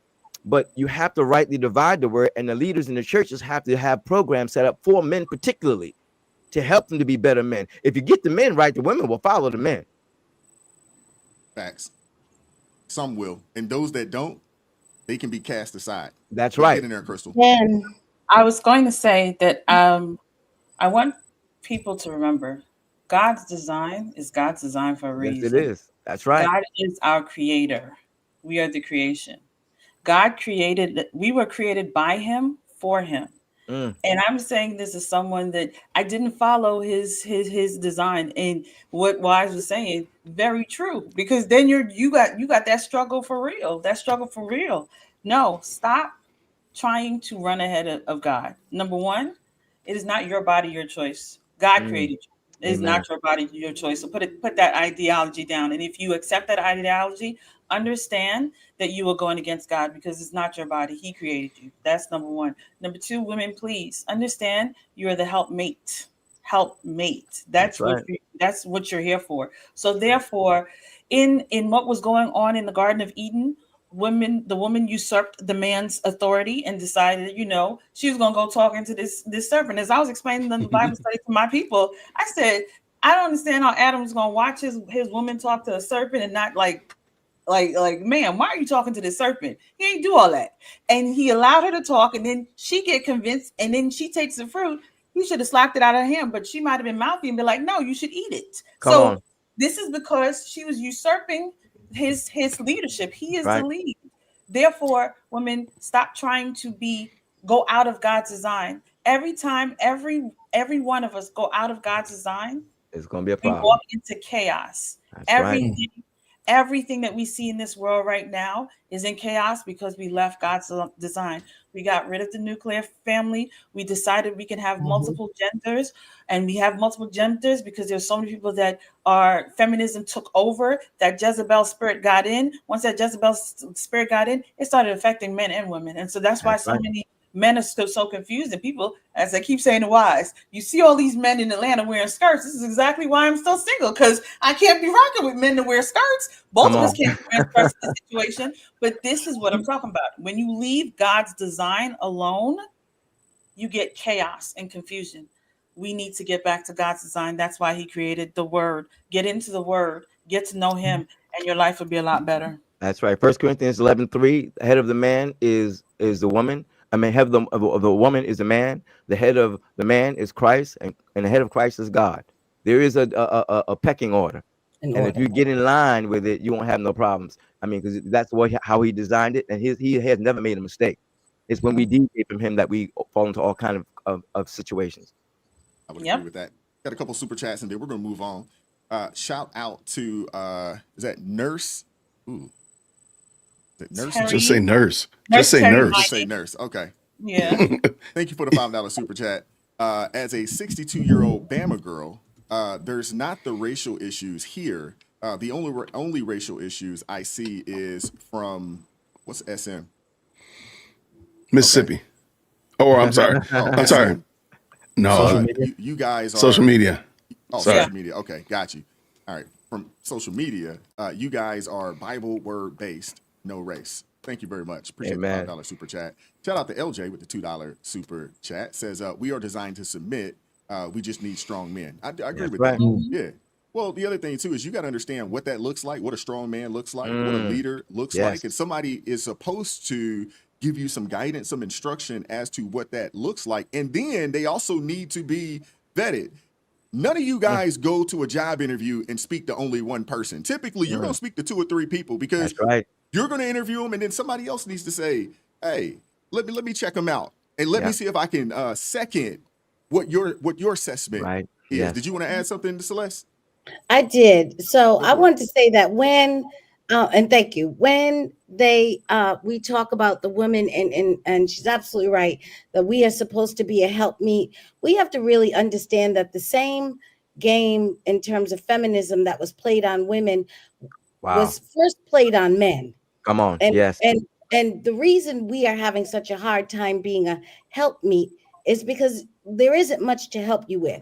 When we figure out what it is we were supposed to help meet you to, if you go back to the beginning of industrialization, most men, grown men, they were independent, which means they had something of their own for which they provided for their livelihood. They ran a farm, they had a shop, maybe they were a blacksmith, maybe they were whatever it was they were. They did it independently, and it was the woman's job, the wife's job, to help meet him, to be his helpmeet, to be independent. Independent from whom? From government. Because why? Government was tyranny. When they changed the structure of the work environment, took all the men from independence and brought them out of the countryside and brought them into the cities to work on these industrial, at that time, big corporations and plants, there was no longer anything for us to help you with. And so we were sitting by idle. And that's just like in Genesis. That's when they can come through and go, well, you know what you should do? Yep, And there you go. that in, because we had, so this game is a serious and diabolical game that has taken hundreds of years. And most recently, we can see the atrocities that were visited on women filled our minds with all this foolishness. But we cannot forget, it was first visited on men. They had to change the nature of the man first to be able to get to us. Excellent. I agree with you. You get no argument, no pushback from me on that. Excellent. The only thing that I will add to it is that for men, young men, at that time and way back when, and even to this day, when they were suiting, a young woman, pursuing a young woman, they had to go to family and show, hey, I bought a house, I own some land, I got this, and I am going to take your daughter, and she is going to be my responsibility, and I have this for her to get into. And that's why they had these families, and that's why you would have all these kids, because that was the help. I'm gonna go to work, you're gonna take care of the household and run these and help with these kids. You know what I'm saying? And they would have, 8, 9, 10, in some cases 16 to 20. And wife took care of that. She handled that. And we've gotten away from that. And so you're absolutely right. But I still think even to this day, as a young man, which is something that I've taught my boys, is that you got to go get your life in order. Go have a foundation. And you have to be able to show, one, I can take care of you, but two, this is where I need your assistance at. You know what I'm saying? You can help me right here with this. Even if that means, hey, I want a big family. Okay, we're going to have 3, 4, 5 kids. I'm going to put you in that position to where we got our house. I need you to make sure that this goes. My wife, when the kids were in school, hey, she did all of the, if the kids got sick, you going to pick them up from school. If if they needed to run here, there, whatever the case may be, you handle that. I'm going to go get the money. I need you to handle the things that I can't do because it's going to take away from me being able to provide for us financially. You know what I'm saying? And, even now, I have her, she helps me out with things, from time to time when I need it now. And we've gotten away from that. You have entirely too many young men looking to a chick as to what you can do for me instead of saying, hey, this is what I got going on. And this is where I need your assistance at. You know what I'm saying? This is where I can bring you into the fold. And this is how you can help my life. Yeah. Now they're competing with the men. Exactly. Well, we also got too many dudes out there, looking for chicks, you know what I'm saying, to take care of them. You know what I'm saying? There's entirely things are reversed, but that's what happens when you're used to a woman taking care of you, because you got too many dudes. You got too many dudes that have been raised by their mamas, and they don't know what it looks like for a man to go out and get up and have to go to work, rain, sleet, snow, sick or not. They don't know what that looks like. So there's some things that need to change fundamentally. And provision is not enough. I think that we also need to remember that there's an attitude, a mindset of respect and dignity that needs to go along with that, because having money without dignity and respect, days go wild. And that's again brings us back to that biblical foundation, that standard that we have to have a self-control, know how to control our bodies, how to control our minds and what we do. And our mouths. There you go. There you go. That's right. My point is, man, partying is not the way to go. You don't party all night and then expect that someone is going to respect you the next day because all you do is party. The mentality has to be trained. Men have to be trained to think that way. That doesn't come by osmosis. Absolutely. Well, respect is earned, and you lead by serving. There you go. And the sooner people realize that, hey, you want to be the leader. Okay, the leader is required to serve. That's right. You're required to serve. Come on. You're here for everybody else. Your life isn't your own when you put yourself in that position Now, yeah, the buck's gonna stop with you, but your job is to serve. You're gonna serve your wife, you're gonna serve your children. If you are the manager at your job is to serve the people, your subordinates. If you own a business, the people that work for your business, your job is to serve them, to make sure that they have everything that they need in order for them to do what you need them to do for you. Amen. It's no point in owning a business and you're the boss, but you hadn't provided your employees with the necessary tools to do the job. Amen. So there's some learning that needs to be needs to happen. And honestly, I think a lot of the churches have dropped the ball because they're raking in a lot of money, but I don't see a lot of outreach when it comes to speaking to these young people and some older people, because you got some 40 and 50-year-olds that don't have any coup for etiquette. They don't. You got some people that are suffering from arrested development. Yeah, you're 45. Oh, but yeah. You got the mentality of a 16-year-old. Oh yes. Hallelujah. Yes. Come on. Yes. So And that's some on things need to purpose, change. too. Yeah, you're That's absolutely on right. purpose, too. Absolutely right. Absolutely right. Shout out to Written 10 with the $5 super chat, says it's highly aggravating when liberals use scripture to push their agenda. Many of them will receive Matthew chapter 7 verse 23 quote when they stand before God. Oh yeah. Thank you very much for the $5 super chat. That they will. And shout out to C Cook with the $2 super chat, says prayer for you, man. Appreciate you. Thank you very much. And shout out to Pure Growth with the $5 super chat, says I don't trust 501c3 churches. 5 + 1 = 6. See it 3 times. I love it. I hadn't pieced that one together yet. Oh, Goodness wow. gracious. I hadn't pieced that one together. They are under the authority of the government, not under God's authority. Thank you very much, Pure Growth. I hadn't even pieced that together yet. That was pretty good. That was pretty good. I like that. Mm-hmm. Church was not meant to be under the government. It was not meant to be under the government. No, it definitely wasn't. But let's keep things going, and we're gonna go into this next story here. Give me 1 second.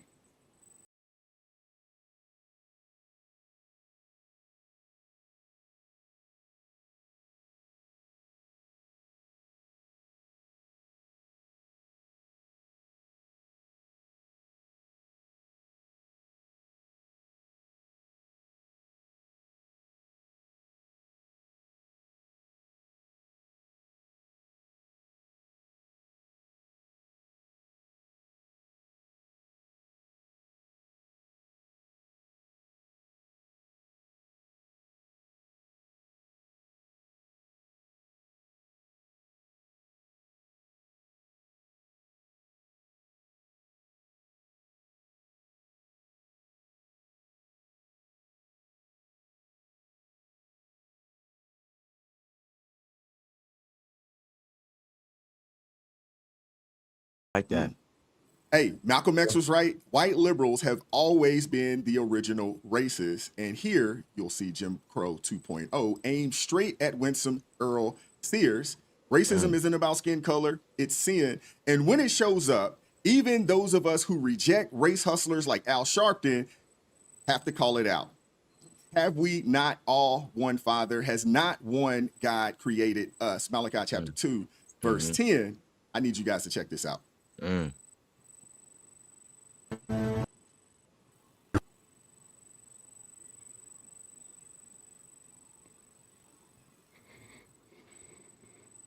this case, a poster is. Yesterday, outside an Arlington, Virginia school board meeting, a pro-transgender protest featured the usual towel crowd. Well, TOWL. That stands for typical old white liberals. Now, one towel of the female variety held a sign that read, "Hey, Winsome, if trans can't share your bathroom, then blacks can't share my water fountain." Well, Winsome refers, of course, to Virginia's Republican Lieutenant Governor Winsome Sears, who's running for governor against Democrat Abigail Spanberger. Sears is a Marine vet, an immigrant, and black. Well, naturally, normal people were stunned to see this message. Not only was it racially charged, but it was totally insane. So Democrats have gone so far left that their party members believe it is totally reasonable to equate girls being forced to share locker rooms with boys to blacks being forced into segregated spaces. So where were the other liberals in that crowd? You know, we saw the video. They're telling her how offensive this sign was. Did anyone tell her to take it down? Eventually, one guy whispered to her and she did pull it down. But that was only after it was obvious that she was being filmed. But you get my point. This view is not an anomaly in the Democrat circles today. It's totally acceptable. First day of her classes last September, my daughter and I walked in the locker room, and a biological male who identifies as transgender and who also happened to be a registered sex offender was standing there completely naked with no regard for the other patrons among whom were at least a dozen little girls. Shortly after the incident, I found out that this person had been the subject of numerous complaints from other women. But of course, Democrats in elected office think that protecting girls' privacy and safety, that's somehow a threat. And the left-wing activists, they feel empowered. We're here to thank our public school system for standing up to the bullies in the Trump administration and in the Department of Education. All they have to offer is fear, and if you've heard them talk for more than a few minutes, you know there's a lot they don't understand. Now, Democrats running for office in red or purple states, especially in the age of Trump, they try to convince voters that they're moderates. Now, Spanberger put out a statement disavowing the message on that sign, calling it racist and abhorrent, and that to threaten a return of Jim Crow segregation to a black woman is unacceptable. Well, that's a well-written statement. Good. But the truth is, time and again, when Abigail Spanberger could have challenged her party's radical agenda, she either chose silence or she actually voted for the left-wing policies. Other than John Fetterman on some issues, the truth is Democrats like Spanberger are total frauds. They're masquerading as middle of the road while voting consistently for the far-left agenda. Now, on the trans issue in particular, Spanberger not only voted against the Protection of Women and Girls Sports Act, she co-sponsored the so-called Equality Act, and that would have forced schools to allow biological men into women's locker rooms and teams in their competitions. She's no sensible Democrat. She's AOC in soccer mom's clothing. Wow. Wise. Well, I'll jump in while Wise. I think Wise took a potty break, so we're gonna let him. He had to go get his coffee. There he goes. He's back. I knew it. But Jason, you can go where you want to go with this, man. Oh no, yo, I disagree with Laura on this one. This is who the Democrats have always been. This is who they are. They're just what they like to say, mask off. This is exactly who they've been from the beginning. And so the idea and the notion, I think this woman's sign was not a one-off. It wasn't. This denotes the wickedness of her heart. As Christ said, out of the abundance of the heart, the mouth speaks. Out of the abundance of the heart, you write on foolishness like that, because that's in her heart. Yes. Stop pretending like it was a one-off, everybody. She meant that thing. She really did mean that. And let's stop pretending. And so if you want to say that, because we're Republicans, because we're conservatives, we're against women, show me that level of rhetoric anywhere else. The party of abusing women, that's not us. The party of your girls don't have a safe place in the locker room and dressing room, that's not us. The party of your children are not safe. Infants are not safe in their mother's womb. That's not us. I'll be right here, dearwokec@gmail.com. Let me know where we're actually against women. The party of families, that's us. The party of trying to protect kids, guilty as charged. The promise of girls being able to compete against girls in girls sports and excel in girls sports. Everybody raise your hand if that's your party. That's us. So stop it. I like that towel analogy. That the towel, I don't know what y'all done rubbed on, but that towel is filthy, nasty, and full of wretchedness. Admit it. Just admit it. It's okay. Come on over here. Just come on. Just come on. Let go of the foolishness and just say, you know what? My party's full of craziness. This towel is nasty. It ain't going to be bleached. It needs to be burned. And we need to get on. We need to come on over here.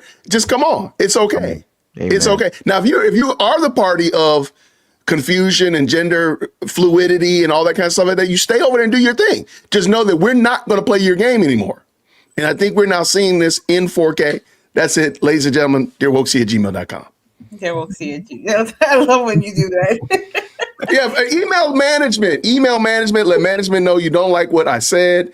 Management is here. We're here to hear you. We don't care, but we're here to listen to your complaints and to help you. I'm not going to help you. I might make a video. Of your complaint. So be warned. Somebody said that I'm a Republican, and I was like, I don't even know what Republicans are. I was like, I'm just a follower of Christ. Amen. And that's just common sense. Is that supposed to be is that even supposed to be a slight? Okay, fine. You're a Republican. So, but I was like, I don't understand that. I was like, right, okay, so what? I was like, you're a Democrat. How about that? Why is that not a pejorative? Why are you even holding your head up proud to say that you're a Democrat? You should be ducking under your table in shame. Okay? You should be ashamed of yourself. I'm not going to blink. Kick rocks. Well, for me, I said, I'm a follower of Christ. I said, and what I realized is, I said, yes, I was a Democrat before, but what I realized is that is the party, as Tom McDonald says, the devil is a Democrat. I understand what he means by that. I understand what he means by that song, because that party is the party that embraces exactly what the devil is, the author of confusion. You are sitting here, this man is sitting here with all that hair in his head, fighting for boys to be in girls' bathrooms, boys to be in girls' sports, men to be in women's restroom, men to be in women's saunas. So as much as the women are marching up and down and fighting for feminism and feminists and I am woman, hear me roar, you do realize that your party of confusion is also erasing you, and they're replacing you and pushing men into your spaces. They're saying that you're not allowed to have a voice. You're not allowed to say you want your own space. You're not allowed to have your own sports, because now men want to get into your space and you have to accept them. This is, again, the party of confusion. And I have to also agree with the gentleman who was saying about the white liberals, because I've seen so many spaces where, on TikTok, wise know I live on TikTok, and these people, I have seen a woman that she did this video, and she took a piece of tape and she put it across her mouth, and she says, when a Black woman speaks, this is what you're supposed to do. And you grab a piece of paper and you take notes. And I was like, and there were so many Black women in the comments, they were cheering it on. Yeah, and I'm like, what is wrong with y'all? Why do y'all think that she is our voice, that she's supposed to say, no, we're supposed to be quiet and we're just supposed to sit and listen to a Black woman? Listen, you don't got to stop talking. I'm gonna talk and you won't hear me talk, period, point blank. You don't have to do that. That seems to me like she's belittling us, and y'all are sitting there cheering that on. I don't understand. Listen, that lady put that sign up because that is exactly how a good, listen, I'm going to say all them white liberal women, that's exactly how those white liberals to speak. That thing about the Black person that's not supposed to drink from their water fountain, that's exactly how they feel. Because every time they come into my room on TikTok and they realize that I am a conservative, that I stand with what Trump stands for, I get called the coon, the N-word. I get called the candy girl. I didn't even know what candy girl stood for, but I know it's derogatory, and that's what they call me. They call me Sam, but they call me everything under the book. And I'm like, I'm so confused. I thought you were part of the party of inclusivity. So why all of a sudden you calling me these names? See, because those are what you call a wolf in sheep's clothing. You sit down here and you think these people are for you because they talk real nice. They seem like, I'm here to support you, when they're really just trying to hold you down and tear you down and destroy our community. Just in case y'all didn't realize, again, like Wise pointed out earlier, genocide in our community, they're the ones that helping to push that forward. So all I'm saying is y'all need to wake up. Those are wolves in sheep's clothing. That's it. Amen. Before the next person go, and Julio, I want you to go. I want to read a couple super chats real quick, and then Julio, I want you to get in there. Shout out to Hunter with the $10 super chat. Says, it speaks volumes when the Democrats are willing to side with mentally ill people who also happen to be majority we'll say SA offenders, trying to get into women's spaces, make it make sense. Yeah. Shout out to Amethyst Angel with the $2 super chat says, I'm so sick and tired of all the labels. Amen, Crystal. Julio, you can go wherever you want to go with it. What are your thoughts? No, I'm in the same way. Like I said, I used to be not fully Democrat. I started voting 2016 and forward. That's when I started voting for an actual election. But in this space, like once Donald Trump came into the space in 2015, I lost a lot of friends.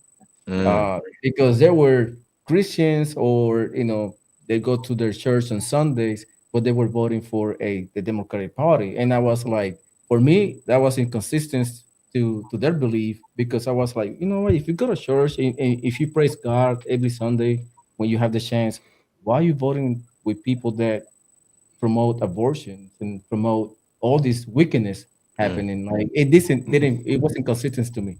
So I had to like depart from it, because I was like, I'm not. I mean, we still friends if you want me to, but I will not believe what you believe, because it's wrong.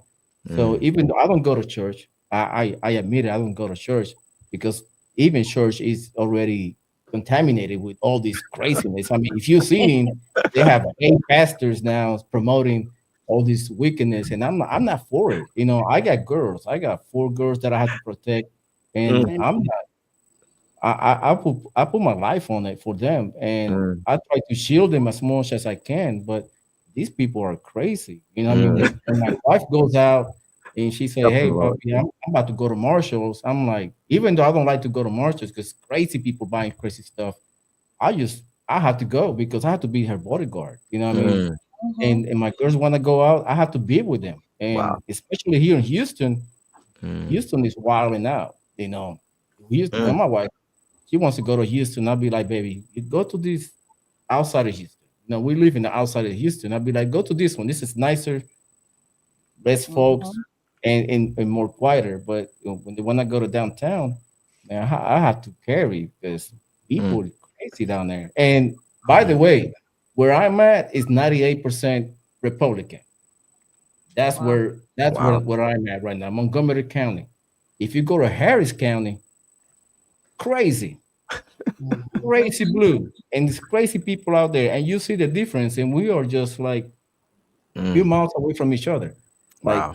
it is crazy. So I'm like, before I move over here, I was like, I Google a little bit and be like, hey, give me the most conservative county in the Houston area. Smart. Smart. And Montgomery County came. I'm like, all right. So I put the Wow. Montgomery map, and I'm like, let me see, right here. That's where I land. Excellent. So We gotta find you a good church over there. Right? there is plenty good church, but me, I'd rather just to stay home, believe in God, pray to God in my house, and that's my choice. And my kids, we got different church around. They're good church, but I don't want to be like. Sometimes I'm just in my house mostly. What I mean, Amen. I like to be with my house, but when my wife goes out, I have to protect my family. And that's Amen. being said, like if you go to downtown Houston, you will see all the wickedness. You will see Amen. crazy people. Sometimes we have to protect our family, and that's a man was supposed to do: protect the Fact. family, provide for the family, whether people they like it or not. And sometimes we have to move forward, and hopefully, praise to God. Hopefully, this whole era of wickedness stops in the next couple of years. 'Cause if the Amen. way we're Bless. going right now, it doesn't look any good. I mean, people don't want to get married nowadays.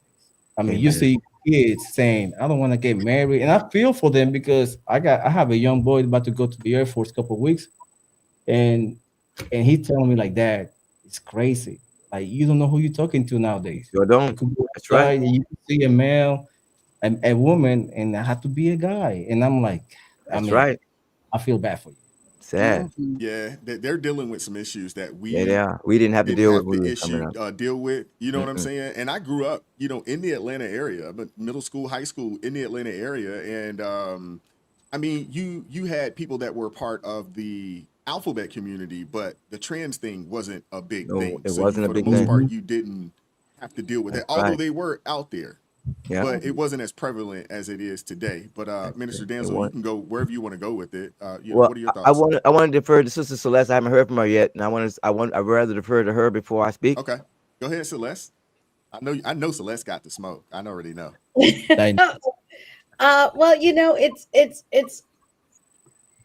I like Winsome Sears, so maybe I'm a little bit biased. I was, when she first became lieutenant governor, I heard her story about, coming from, and her parents were immigrants and why they immigrated to America, and she just has a spirit of gratefulness and humbleness that I think is an excellent qualities to have in a leader. But as far as these liberals and in terms of the confusion, and there's and you're absolutely right, and the confusion is on purpose, and the reason for this confusion in terms of identity is because it is designed in an anti-God way to disturb the idea of self. Because once you can disturb the idea of self, you've got to understand a lot of people with money over time have put a lot of money and interest into psychology, into really wanting to understand how to manipulate the mind in an attempt to understand how to control people. And this idea of the id, this is why Freud and all that they were so infatuated by Freud. This idea of understanding the idea of self. If you don't in your mind have a sense of yourself and your identity, one, you'll certainly be easily controlled. I mean, you're just fodder for mechanisms of control, but also you're really able to at that point embrace a very nihilistic sense of life. And so if you're some of these people that have a transhuman kind of desire or vision for the world, you can't have people that think they're people. You actually have to have entities. And once you can get someone off man and woman, which is the basic way you understand yourself, if you can separate a person from that idea, then what are they? And how willing are they to protect it that they are? So I think this is actually very deep. I think Yes. on the surface, it looks crazy. It looks like, oh, someone has pink hair and they're wearing a dress that isn't really made for their body, so they look silly in it. And it's all very circusy. And we're just sort of sitting on the sidelines going, what is this parade of circus that is going on around us? But behind that show is really people who are demonstrating their ability and their desire, maybe consciously or unconsciously, to give up the idea that they are a self, which is the exact thing that connects them, as you said, to a design that a creator gave them. You can give all that up, then you really can then move into the matrix as a non-playable character. Amen. Amen. And I do want to say that you have to understand that this is like a case of the patients taking over the hospital.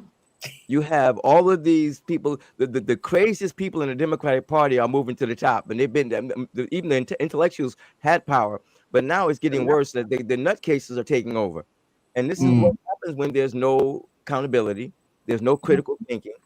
I mean, when I look at a court hearing and see a educator ask the question of what a woman is, Yeah. and they do everything but explain what a woman is, it scares the bejesus out of me. But it tells you where we're at, where you cannot even define what a woman is today. That's because intellectuals who are perverted and twisted are now in positions of power. And they've taken over our education institutions. They've taken over many of our political parties. They've taken over Hollywood. Hey, man, you can't watch a sitcom today or a movie without them sticking some kind of alphabet situation in there. I was looking at a cartoon years ago, like a few years ago, with my son, a superhero cartoon, and it was called the Ray, and the Freedom Fighters. And 10 minutes of the video were dedicated to that community, literally. And the video actually was teaching parents or teaching children how to come out to their parents. So it's everywhere. And I mean, I had to go to the library because it was in the children's section.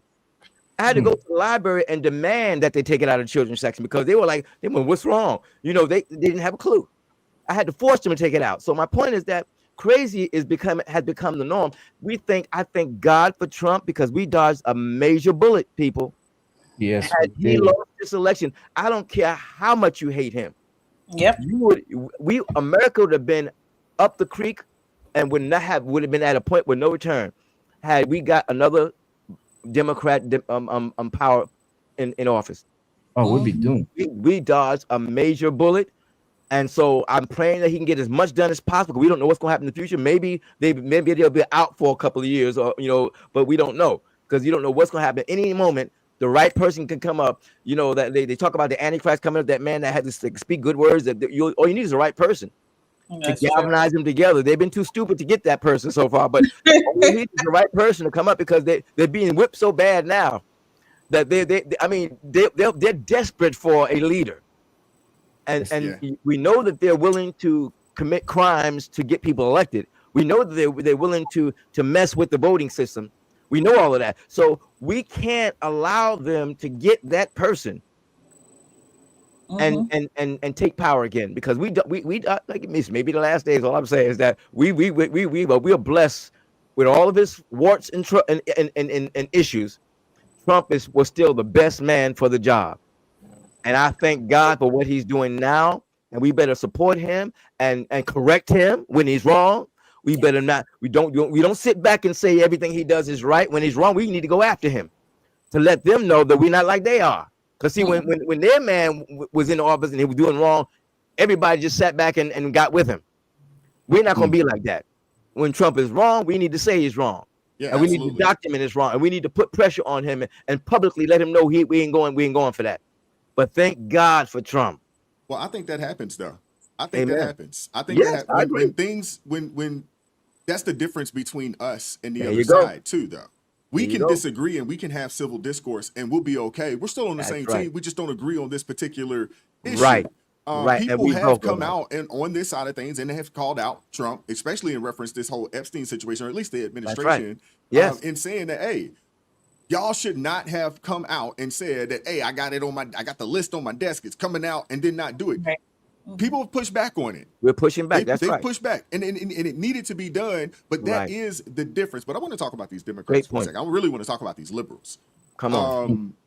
They are showing their true colors. See, they had to go in the closet for a little bit. They had to go in the closet for a little bit because being racist, it wasn't popular, and it didn't really bode well for them. Right. So they had to change their tactics. But these old folks, they coming out the woodworks now. Oh, yeah. Because that old lady, she was bold enough to throw that sign out. There was a lot of people standing right next to her. Not one person told her to take that sign down. That's right. Not one person said anything to her until they realized, like, oh, you're about to go viral. And then somebody came up and was like, hey, man, maybe you need to, tone that down a little bit. But it was too late. Damage done. Damage done. See, people don't understand, man, who the Democrat Party is. Absolutely. And not only who they are and who they've always been. I mean, this is, the party of slavery. This is the party of Jim Crow. This is the party of the KKK. This is the party of redlining. This is the party of Planned Parenthood, eugenics, pregnancy terminations. They haven't changed. They are who they are. Criminal. The only difference is that they learn, okay, we got to change our language. They are masters of language. I'll give them that much. They are really good at hiding their message. Yep. And unfortunately, we have entirely too many people that are drinking the Kool-Aid. We'll say I don't want to be mean to these folks. They're not smart, ignorant, easily misled. And even to this day, because you got a lot of black Democrats in Virginia that are all up in arms because Winsome Sears is an immigrant from Jamaica and they're calling her a tether and this, that, and the third because she's, trying to hold some accountability to the people in Virginia. So it's not going to surprise me one bit if this Sandberg lady gets a large swath of the black vote in Virginia because there are still entirely too many people that are asleep And they'll see that and ignore it. No different than when Joe Biden got on Charlemagne's platform and said, if you don't vote for me, you ain't black. They will hear that and ignore it. Because a lot of these people are free to leave the plantation. No different than these folks, you know, back in 1863, when they were told, like, hey, you can leave this place. And they're like, man, I ain't leaving this place. I'm not leaving this, you know, hey, massa good to us, you know, free this, free that. You know, I'm afraid to jump out there and stand on my own 2 feet. And there are still people out there like that to this day. They haven't changed. They haven't changed. Think about this, man. Think about this. You had thousands of white people die in the Civil War. You had them come down and implement laws to give you the opportunity to vote, to own land.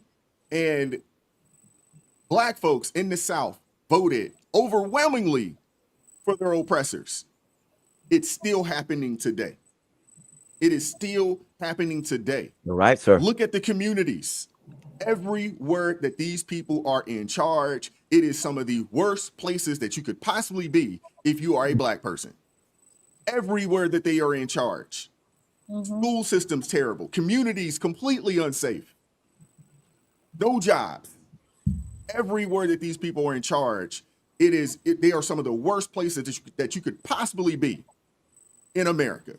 And folks still have not woke up to the fact that these people are using you.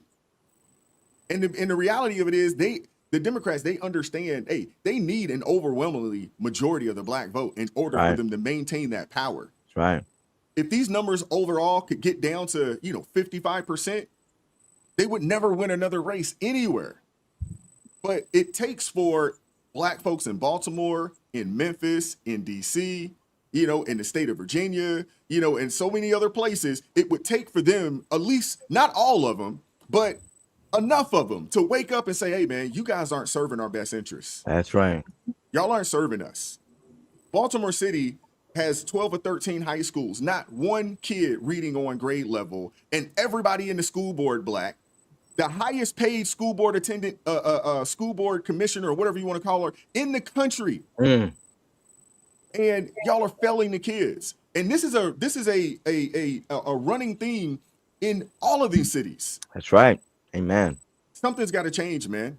Yes. Something has got to change. And the thing is, the one thing that I do appreciate is that they are now no longer being covert. They're actually being overt about it. That's right. So I'm hoping in their overtness that black folks wake up and say, hey, hold up. Blacks can't use your water fountain because we're not on board with the trans agenda? Really? That's how y'all really feel about us? Come on. Maybe they got to be so blatant and so disrespectful that some of these folks will wake up. Maybe that's what it takes. You know what I'm saying? Maybe that's what it's going to take. I don't know. Wow. Because I would have thought that when Biden said, if you don't vote for me, you ain't black. I thought that was pretty damn disrespectful, to be honest. Yeah. You know what I'm saying? I thought that was pretty disrespectful. And that didn't move a lot of people. Because I had conversations with people, Celeste, I know you have as well. And I'm like, that didn't make you feel any kind of way? Oh no, I'll talk to people that were making excuses for the dude and saying that he didn't mean it like that. Like, I'm like, what does it take? What does it take? Obama told him that he wasn't going to do nothing for them either. He told him out point blank he wasn't going to work. He wasn't going to do nothing just for them, and he didn't. Well, so did Kamala. She said the same exact thing. No, I ain't going to do nothing. She said it too. But yet y'all folks still went out there and voted for this lady. 92% went out there and voted for her. Come on, man. But they went all out for the alphabet community. All out. All out. I got a couple super chats I want to read real fast. Give me a second. Shout out to Megan Fountain with the $5 super sticker. Thank you very much. Shout out to Amethyst Angel with the $5 super chat. Says self-esteem. There is no biblical example of that. Jesus didn't have self-esteem. Others esteemed him or not. Thank you very much. I agree with that. Shout out to Amethyst Angel with the $2 super chat. Said self-esteem is the atheist antithesis. Goodness gracious. Of humility. Thank you very much, Amethyst Angel. And we got is it Tana Yao, hopefully I'm pronouncing that properly, with the $10 super sticker. Thank you very much. And Megan Fountain with the $10 super chat says the funniest part is that liberals are all against white men, but most trans people are white men pretending to be women. So they are actually supporting white men and don't even realize it. That's funny. That's Why that's can so I crazy. Go can for I it. just address something? Because I saw a comment in the I should stop reading comments sometimes. But what you said about her, that there are people, because she's an immigrant, that they would have a problem with it. And then somebody was like, "Oh, you capping for them immigrants. I see what time you're on." This is the thing that is so ignorant about the left. I'm sorry. It's so ignorant because Kamala would be considered a tether, but none of y'all had an issue with that. She Nope. was born here, just like I was born here. Yep. And her family is not from America. They That's weren't right. born here. But That's no right. one had an issue. No one even looked at it. And it Didn't was care. plain as day in your face. But this winsome woman who is from Jamaica, who is here, who's an American citizen, who's done all that she's supposed to do. She's defended the country. Serve the You want to nation as a stop, Marine. and you want to fight because of where she's from? Like, I don't understand. I don't understand. No Again, critical this is thinking. the problem again within the Black community. Stop the foolishness. Stop with the tether stuff, because it's, as Y said earlier, 13%. But if you take out people like us, that whose family is not from here, you're down to like 7% or so on, right. 7% or something like that. Yeah. When you all stand together and stand for something good, there's so much more that can be accomplished. That's right. But you're basically cutting off your nose to spite your face, Yeah. and it doesn't Yeah. even make sense. Well, Y'all I would want- say I would challenge whoever that was that said. I'm assuming he said caping, not capping, caping. But I would challenge that person. So you are against the Black woman from Jamaica, but you're pro the white woman who is trying to put your son in a dress. Exactly. Like, exactly. make that make sense, man. Like, y'all are hustling backwards. Seriously. Y'all are hustling backwards. Your priorities are in the wrong place. And the reality of it is this. I don't care what color you are. I don't care about your ethnicity. I don't care about that. I Right. only care about your policies. That's right. Exactly. That's the only thing that matters to me. Mm-hmm. That's the only thing that matters. Does your policy and agenda align with what I believe in and what I think will make our country or our state better? Amen. That's all that matters. Amen. See, y'all gonna let this let this race stuff, this tether stuff, y'all gonna let this stuff keep y'all in bondage, man. Right. Because if this liberal woman wins, I don't want to hear anything from y'all when you get told that, hey, they put my son in a dress, or when your daughter comes home and says, hey, I got assaulted, by some dude in the bathroom when I went at school. I don't want to hear anything about it. Amen. Y'all see, I want to be nice, and y'all about to make me cuss. And I'm a good Christian, and I don't talk like that. But y'all are out of your minds. They are. This is ridiculous. Really? So you mean to tell me you would take the white liberal woman who is telling you that she doesn't mean you, your family, your children any good? She has zero interest in protecting your daughters nor your sons, because y'all don't want to support this Black woman who is an immigrant from Jamaica, who is a conservative and believer in the word of God and a follower of Christ. Are you out of your minds? What is wrong with you people? Thinking with their emotions. Sheesh. No sense at all. That upsets me, man. That's what I'm saying. That upsets me, what man, I because as Vince Ellison said, and we talked about this well over a year ago, man, I'm not going to hell for none of y'all. Nope. None of y'all. Nope. Not at all. Don't let your racial, idolatry send you behind the hell. Exactly. Well, this is what it means to be given over. If you've been That's given right. over to a reprobate mind, they've That's right. been given over. And the Bible has offered us some wisdom, as always. Sometimes you have to come out of her. That's right. Some of these That's people, right. you are going to have to be Come out of her, my people. and you're going to have to come out of her. You just can't. We want to try, we want to share, we want to love, we want to encourage. But when people say, no, I've made my choice, let them be. dust your mat, and that's it. I'm dusting my mat because, like I said, see that comment, I was like, yo, that's so ignorant. That is absolutely ignorant. It irritates me, and you pick and choose how you want to move, and it doesn't even make sense. You support it on one side, but you don't support it on the other side.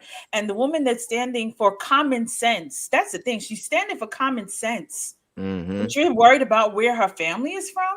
Yeah. But she's standing for common sense. You would support somebody who is I'm going to say it, standing on demonic principles. Oh, you're going to support that because, oh, well, she's a white American. Y'all, come on now. Y'all can miss me with that. Revelations 18:4, come out of her, my people, that you are not partakers of their sins, and that you don't receive the punishment of their plagues. You got to get away. It really upsets me, man.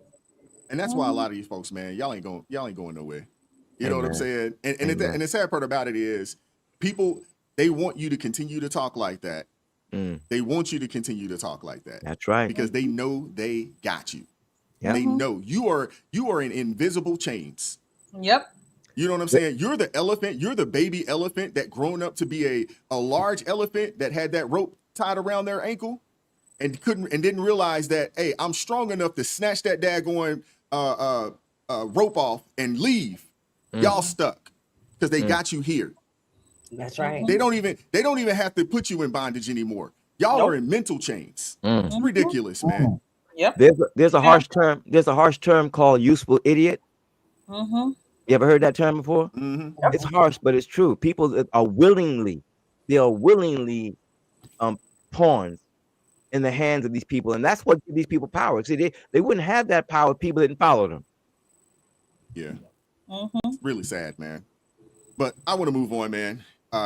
Before I do that, I want to make sure I read the all right. Got one super chat here. Is a $5 super chat from Jeanette. Thank you very much. Says, don't forget the liberal media having a problem with prayer. Yeah. Yeah. But I mean, the thing is that we know exactly who the mainstream media, we know who they are. We know exactly who they are and what they're about. But I want to get into this last segment here. This last segment, and give me 1 second. I'm gonna play a couple clips. I have 1, 2, 3, 4. I have 5 clips I'm gonna play. I'm gonna move us to the side, and then I want to get your take. And we'll start with the ladies here. I don't think this might not be appropriate for us fellas to start this thing off. Although Julio, you got girls, so you said you got 4 girls, so you might have a daughter too. And you have a daughter too. So I don't have any daughters. I have all boys. I have all boys. So let me pull this up here. Give me 1 second. All right, I'm gonna throw the lead in. All right, so some women today have become downright uncouth and unruly. And I say some, I don't say this to denigrate all of you, but there are some women today that are uncouth and unruly. They really think that they can roll into work dressed any old way and then brag about it online like HR doesn't have Instagram or a search bar. And now we've got a new trend in American high schools across the country called Teacher Bay, where certain teachers are showing up in skin-tight, sexy outfits in front of teenagers. People are shocked, and honestly, they should be, because that's not just bad taste, it's downright inappropriate. Look, the classroom is supposed to be a place of learning, not a runway for Fashion Nova or Sheen after dark. And the Bible already warned us, like a gold ring in a pig's snout is a beautiful woman without discretion. And that's Proverbs chapter 11, verse 22. Check these clips out. Happened again. I'm getting sent home for my outfit. This time the HR girl approached me. I'm about to ask her.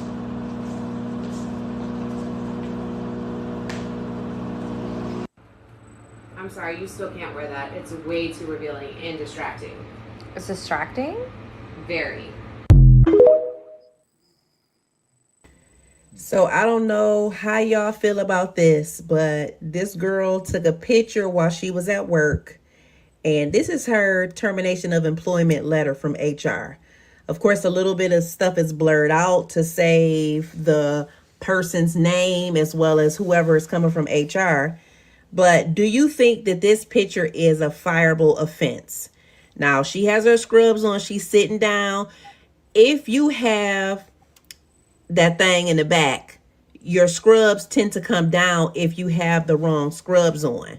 So you see a little bit of her crack, but this is just pretty much saying that she's terminated effective immediately because she posted something on social media that was deemed inappropriate and is not aligned with the values of that nursing institution. So they want her to return all of her stuff as soon as possible. How would you feel? Bullshit, and I'm like, and they always would just want to pick with people until I went down a rabbit hole and I started looking at her school outfits. Now, mind you, she is posted in front of a school bus, not a airdrop back in the 99 2000s. Hold on. Excuse me, man, where the hell is you going? What the hell is you selling? And what the hell are you teaching? Looks like we're teaching ass and BBL, but not class. This is inappropriate. I'm sorry. I don't give no fucks what nobody say. It is inappropriate. You're teaching middle school kids, man. Them kids are distracted by this big ass you got. Now, mind you, you do what you want to do with your money. But you're teaching impressionable kids, man. Is this your first year of teaching? Because that's what it looks like. And what's up with the damn open toe shoe? Where the fuck you going at, brunch? Like, it's cool to be fashionable, but there is a level of respect that you need to have when you're teaching minors. Baby, you could have kept this whole, even though I don't even agree with the outfit, keep the whole shit on, right? Just put a cardigan on. Cover that ass. Like, baby, we understand you're proud of the BBL, but this is not the place for it.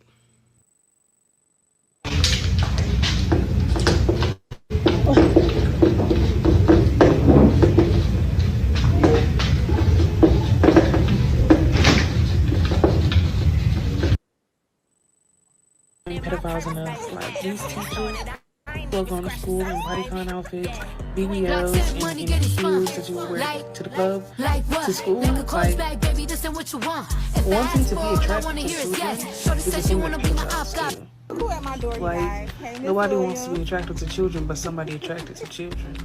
You know what I mean? And then you think in your head, like, all these women are so beautiful. Why would they be attracted to children? Because they're attracted to children. Like, it doesn't have anything to do with what this person looks like, but everything about their intention and their desire. They want to be attracted to children. Teacher Bay. Earn what you have. Bay to who?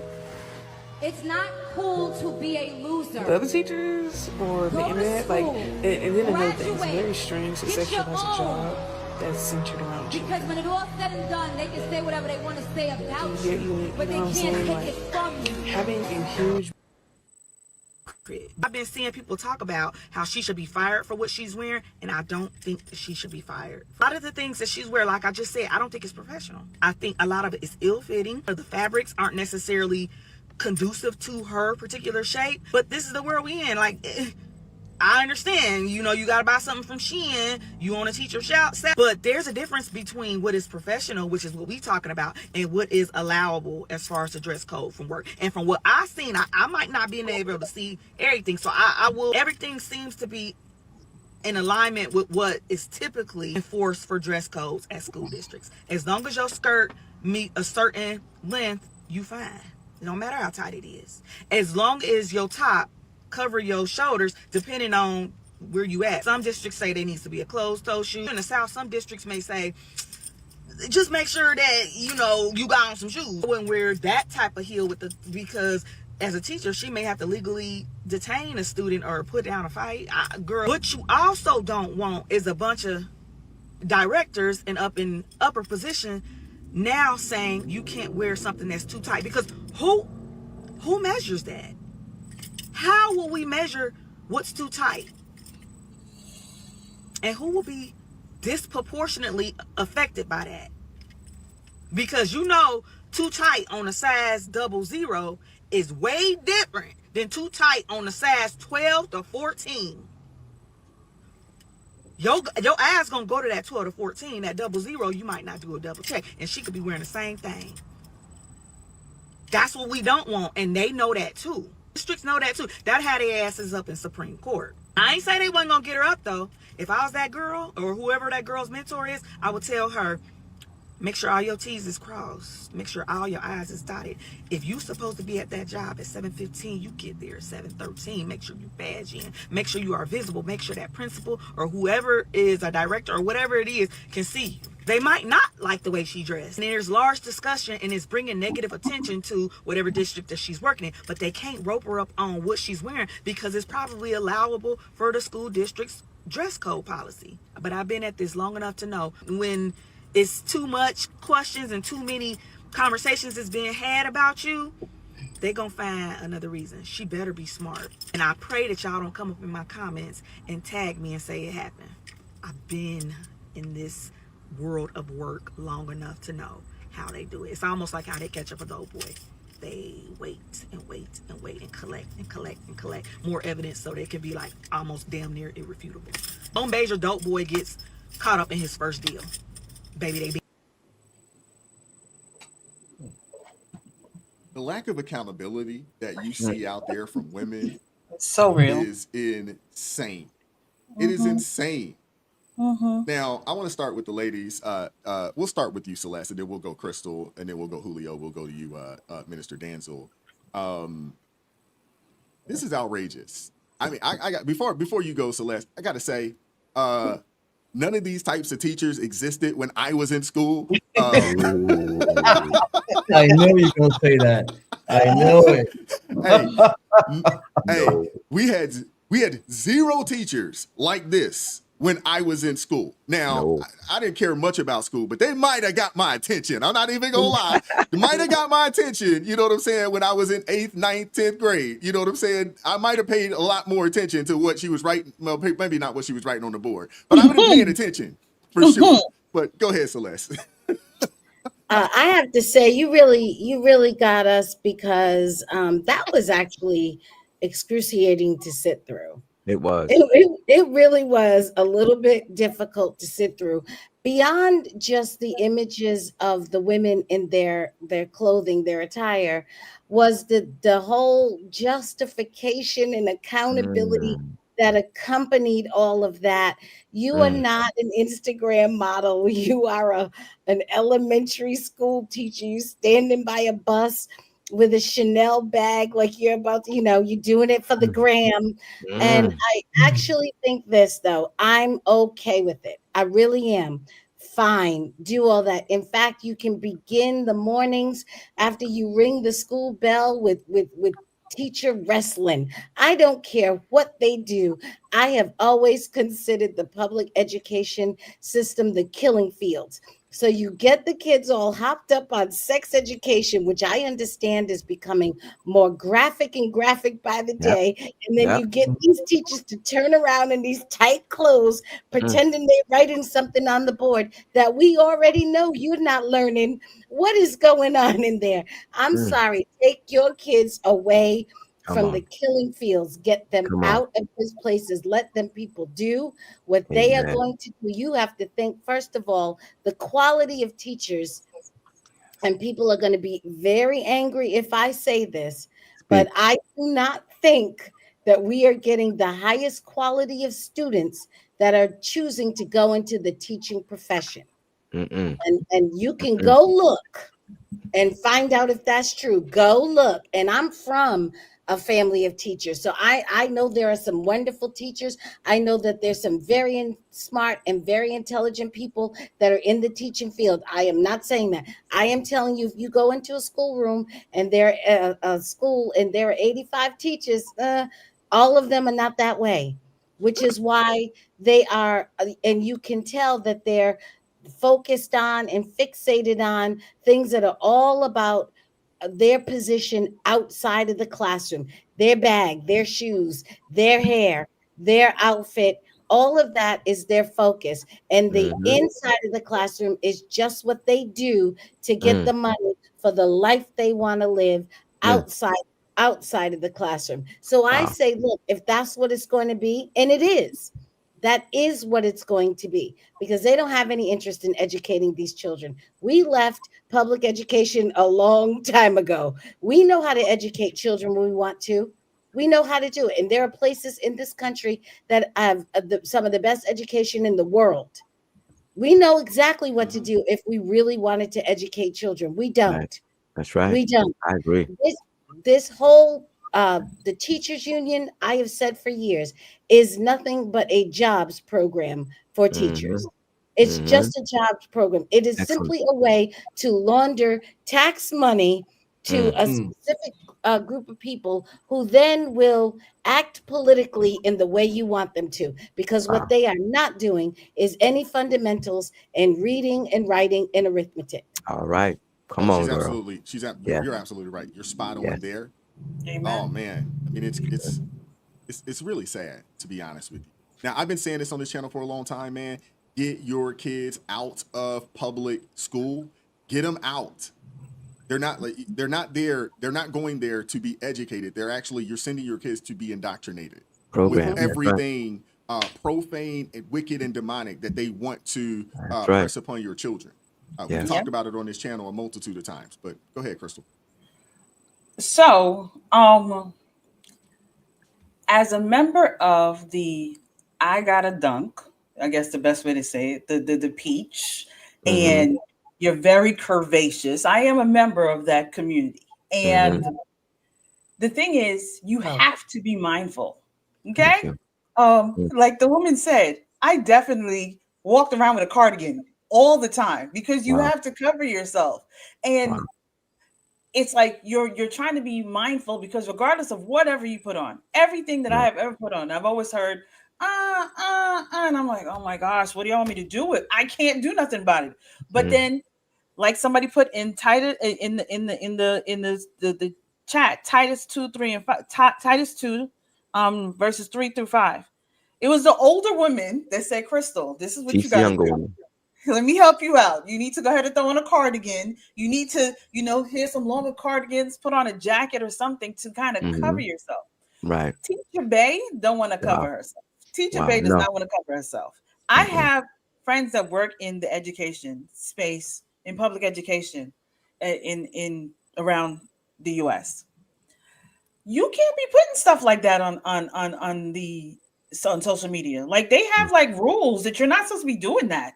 So the fact that this lady is able to put all of that on there, she's posing up, she's posting, what she's doing.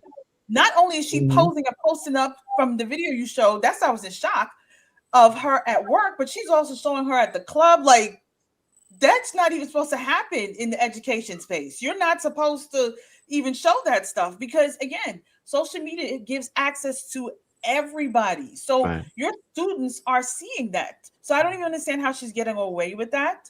And for, like you said, why is there no accountability? Because the white woman in the beginning got in trouble too, because it was too tight and it was inappropriate. Now, we didn't go to school in the same area, because I had a teacher that was built. I had a couple of teachers that were built like a stack house like that when I was in elementary school.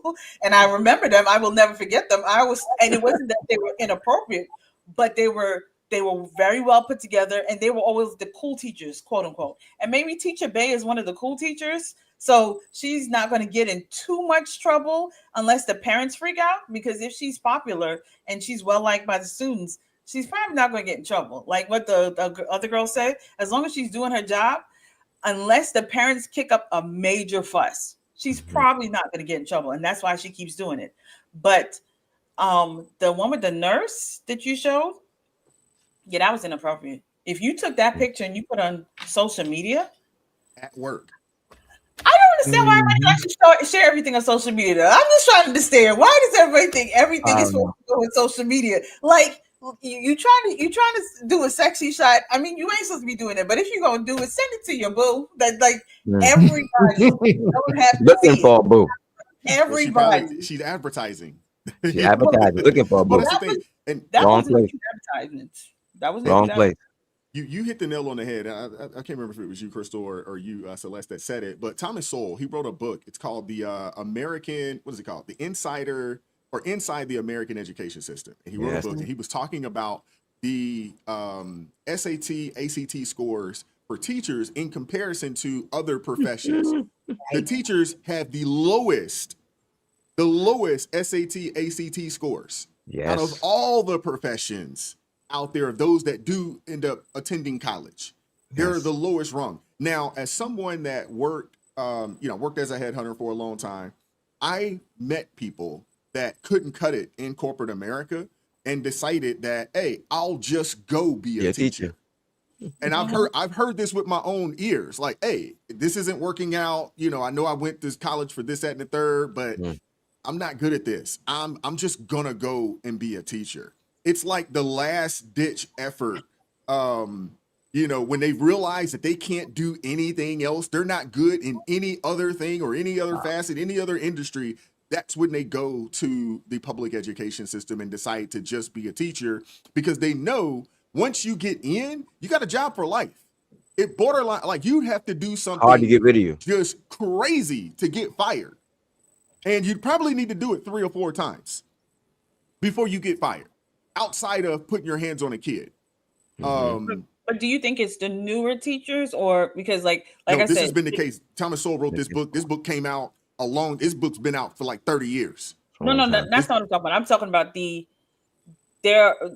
difference between those that left corporate America and said, I can't do nothing, so I'm going to become a teacher, versus those who that was their sole purpose. So like, I know people who they were highly, highly educated, but their sole purpose was they wanted to help. They wanted to teach. Students. Yeah, like I can't speak on the teachers from the 70s, 80s. The teachers that I had when I was coming up were the teachers from the 70s, 80s. We didn't have a lot of new teachers. I graduated high school in the 90s. We didn't have a lot of young teachers when I was in high school. And most of the teachers that I had, that were women, they wore dresses, and typically those dresses came all the way down to the ankles, and they were kind of free flowing.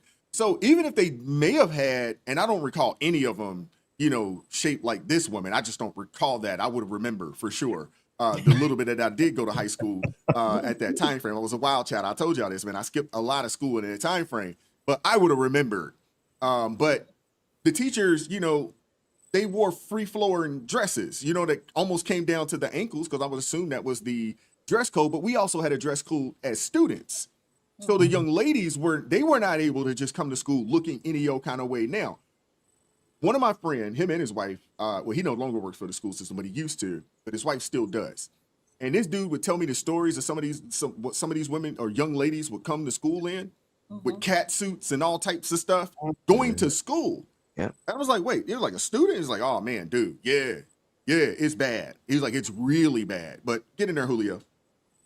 Yeah. So my wife works in a school system right now, close to Houston, and she, she's Latina, she's curvy, and she's well put together, and she cover herself because she knows.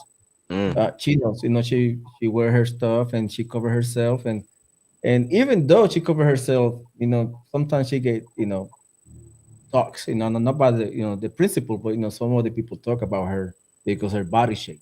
So I'm used to it. We've been married for over 10 years, so I'm used to it. I'll be like, baby, you do you. You know what is right, you know what is wrong. So, but some ladies and some guys too, they do it for the gram. They just post those pictures at work. right. They don't care. Nope. And me, I'll be teaching my girls and my boys. It'd be like, hey, for every place, there's a proper attire for. You cannot go everywhere, dressing up like you want to. If you go to church, you dress up properly. If you go, That's right. if you go to the beach, to party with your friends, you dress up properly. If you go to the club or you go to the school, you dress up properly. Or you go to a restaurant, there's a place and time for everything. So, like, if they're doing it like that, they're adults, they know what they're doing it for. So it's up to the school. And if the school allow it, the principal allow it, and the district allow it, that's their fault. That's on them, not on me. And hopefully those kids not being distracted, if my teachers were old, my teachers were like 50 and 60-year-old, what I mean? And I skip a lot of class too. I was like I barely passed high school. They were like, hey, Julio, you're a good student, but you skip too much class. And I was bored, so I was like, wasn't a bad kid. It's just like I need to be challenged more, and that's why I joined the military, and I was challenged enough to stay there for over 17 years in service. So, but anyway, this is will become a norm if they allow it to. They will become a norm, and that will teach younger the kids behind them too. Like the young girls will see that now, and you will see the results 10 years from now when they become teachers too, or they become they go corporate America. They will do the same thing or even worse. I don't know. It is just like you reap what you sow, and now they reaping 10 years later. I don't know how we're gonna look like if the pattern keep going. Keep going. Yeah. This has been a running theme. This has been a running theme. I mean, this isn't new behavior. I mean, these are new pictures coming out because obviously this is just the start of school. And I know the lady at the end, that last clip there, she was like, well, if she was a size 0, whether you've seen the smaller, skinnier frame white woman get reprimanded as well for her outfit. So this isn't that. No, this is just there's a lot of women out here that lack decorum, unfortunately. And if you guys have noticed, probably over the past 10 years, there's been an uptick of women being accused of what's the nice word? We'll say of being PDF files, sleeping with these young high school boys. There's been an uptick of it over the past probably 10 years or so. And there's been a lot of stories, and it's not isolated in one place either. I mean, it's all over the country. There was a story of I think it might have been out in Iowa where the teacher was having young dudes come to her house, and for lack of better words, there were choo-choo trains happening. You know what I'm saying? And all types of crazy wickedness happening. So you're starting to see women do this. When I was in high school, every now and again you would hear maybe Coach so-and-so got caught up, with one of the, young ladies. That happened every now and again. But it's starting to become, actually, you hear more about Miss so-and-so, Miss or Mrs., because they can be married, because there's been situations where you have married women that are dealing with high school boys. And I get it. My son, when he was in high school, as a senior in high school at 17, he was 6'5", 235, 240. He was a grown man. You know what I'm saying? Like a big dude. He still had the baby face, but I could see, like some woman looking at him and like, this is a big guy. This is a man, although he is still technically, quote unquote, a young person. Right. But you have a lot of women out there that are, they're taking that step. And the unfortunate part is that the court systems don't go as hard on them as they do on men when this happens. Because a man will get the book tossed at him. He's going to get 20, 30 years, and these women are getting 2 and 3 years. So they're almost kind of putting a battery in the backs of a lot of these women out there, to go ahead and do it. Because, hey, if you get caught, hey, it's not going to be that bad. I might get 1 or 2 years, maybe some probation or something along those lines, and they're off to do it again. Now, they need to start tossing the book, at these women the same way they were tossing the book, at the men, and it will stop, because you don't hear it in reference to the men. You don't hear it as much, but you definitely hear a lot of it when it comes to these women. And the last thing I will say, I am convinced, and I was talking to my wife about this the other day, I am convinced that there was once a society to where they attempted this feminist stuff and to allow women to have complete control and autonomy over everything.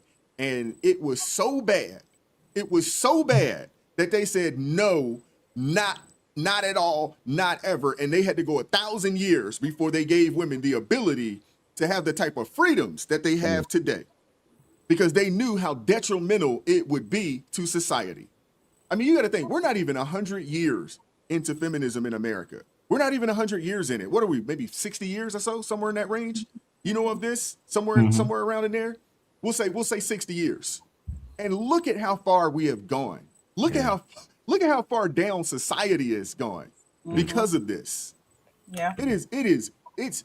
I am convinced that they tried this before. I'm convinced it was tried before. It didn't work. And they said, you know what? We're just taking all the rights away. We're just taking it all back. Because the reality of it is, if men ever want to do it, we could do it.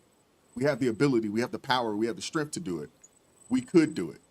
But I don't know if we will, because we still got a lot of soft jellyback men, in our country right now. Clearly. But this situation here is obviously not working. But go ahead, Minister. Yeah, I think you hit the nail on the head when you talked about accountability. I've been around hippie women. I know my wife is a hippie woman. I'm in the church with a lot of hippie women, and the bottom line is that it's your mindset and your standard of morality that will tell you what you should do, when you should do it, and how you should do it. And as Sister Crystal said, when you know that you are accountable for how you present yourself, where you're presenting yourself at, you can do what you need to do to look presentable. You can do it. You can work with it. Even when it may be sometimes difficult, you can figure out a way to be presentable, as opposed to just letting it all hang out because you want to be seen by men. A lot of these women, you can see, they just want to be seen by men. That's their goal. They want to tempt these kids. They want to tempt men. They're looking for a man or a few men. So their dress habits are an extension of their mental and moral state, and that's unfortunate. And I think that after being given a certain, when you get to a job, I worked at a school system in the college for over 25 years, and when you got hired, there were clear standards that you were given before you took your place. You were told what they accepted and what they didn't accept, and what was required. So to come in a school looking like you're going to a party and to brag about it and then take pictures about it and post it on social media, that is clear intent. You're not interested in being moral. You're not interested in representing yourself presenting yourself before the children in a decent manner. You want to be haughty. There's no question about it. So, listen, business have to do what the business have to do. I think they should get fired if they do that kind of thing, especially if you're going to post it on the social media and brag about it. Mm-hmm. But it is detrimental. It is detrimental to young kids. It does affect young women.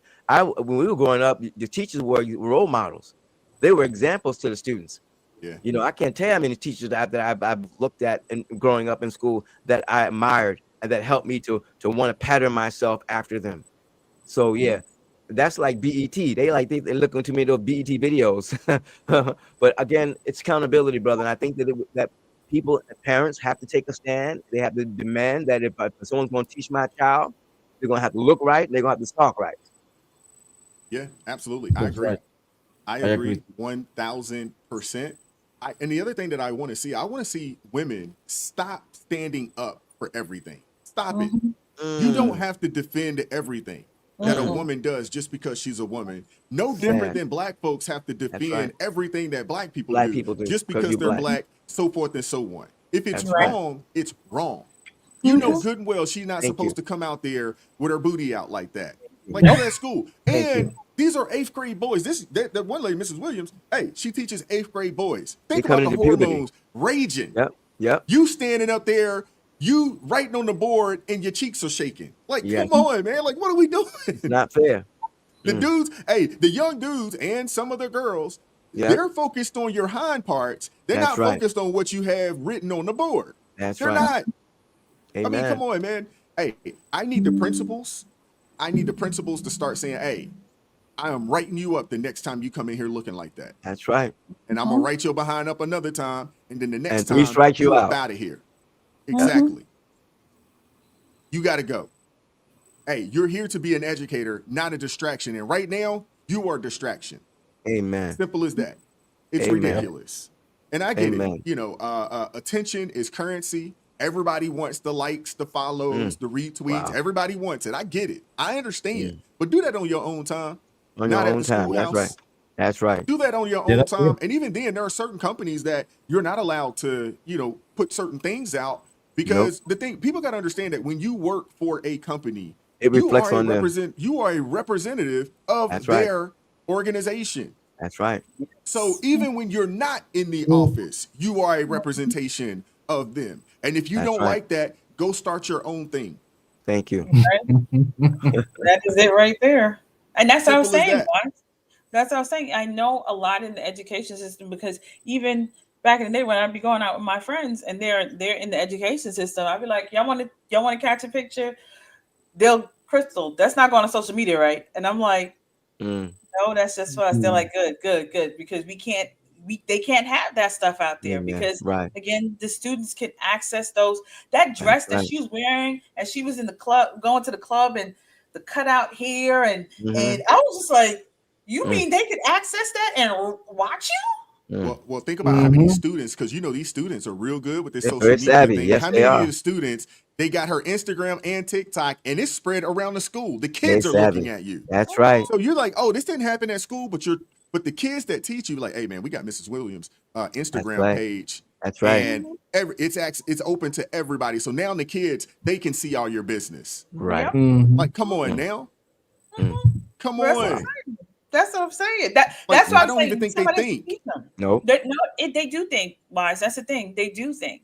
They think. And They know what they're doing, do it huh? on purpose. They They know. know what they're doing. And that's the thing, because it's like if we think back, there have been different people. There was another nurse that got in trouble. There was a firefighter. They're trying to get their 50 minutes of fame. Let's just be real. That's what they're trying to do. So they're trying to outdo the next person. So True. they thought about this, and that's why they're doing what they're doing, so that people can be like, oh, well, let's follow her. Exactly how I say, like the Real Housewives of any. Yeah, all of them. They're all looking to figure out, how can I get my 50 minutes of fame and chalk that up to something, so some kind of brand deals and everything. That's what they're thinking. So that's why they do the foolishness that they do. Sad. Yeah, you're right. Wow. It's about the money. I got a couple super chats I want to read, and then we're gonna get ready to get up out of here. Let's see here.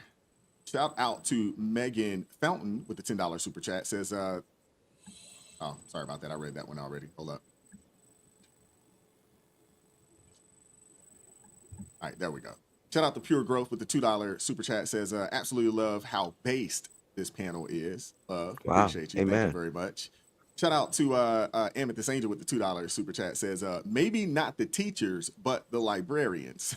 I remember recall back in the day the librarians being like that. Although I do remember seeing that like as a something in the movies. I do remember that. Shout out to I'm just gonna spell this out. SISMJ. Thank you for joining the ARP family. Appreciate you. God bless you, sister. Thank you very much. Shout out to Hunter with the $10 super chat. Says, when I was in school, we had a dress code, and violating it made you wear stuff that was 3 times your size and all. These teachers should be put under the same rules or shouldn't be teaching. I agree with that. Amen. I agree with that. Shout out to LJ with the $2 super chat. Says, thoughts on gym flex picks. I have gun show tickets. Hey, the gym has gotten outrageous. Oh yeah. Yeah. The That's gym Rated has X, gotten man. outrageous. That could be a show for in Rated itself. X. How crazy these women are in the gym. It's not the men. It's the women. Men are still going to the gym with t-shirts and regular shorts on, and in the wintertime we have hoodies on and sweatpants. But the women are in there with Rated all X. of the business out. Yeah. All of it out. Well, it's made, those gym pants shorts are made specifically to go in to That's give right. you. That's right. You get to see No the question. full. You get to see both hemispheres of the cheeks. Everything. Everything. It's That's outrageous, man. That's and right. then the There's crazy no- thing is that That's you the go TV in right there like that and got the nerve to be mad that somebody When glanced someone at looking you. at you. Yep. Mhm. Yep. Isn't that what you put them on It's for? madness. Exactly. I never understand that. I'm like, didn't Madness. you wear that for that reason? What are you upset about? Seriously, I know. I've seen that with my own eye. Like, it's like, man, I want to you control who looks literally at have me too. nothing on. You've pretty much left nothing to the imagination, and you bent over in front of everybody doing deadlifts. Stop it. Exactly. I know. It is crazy, man.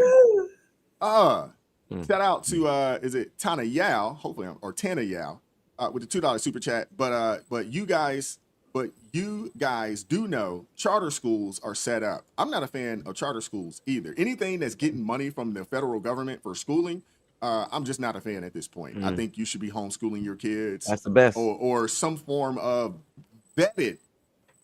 I got to say this, vetted private school. Right. Preferably a Christian private school of some sort. Yes. A real Christian. If you're private Jewish, a Jewish private school of some sort. Preferably. They got to be vetted, because there are some private schools out there that are just as wonky as the public schools. That's right. Or worse. Or worse, absolutely. Shout out to Amethyst Angel with the $10 super chat. Says, observant Muslim Amish, Orthodox Jewish women, among others, present as good examples. Where are the church mothers? Even the broken clock, Juanita, is that Juanita admonished harshly. She wasn't wrong.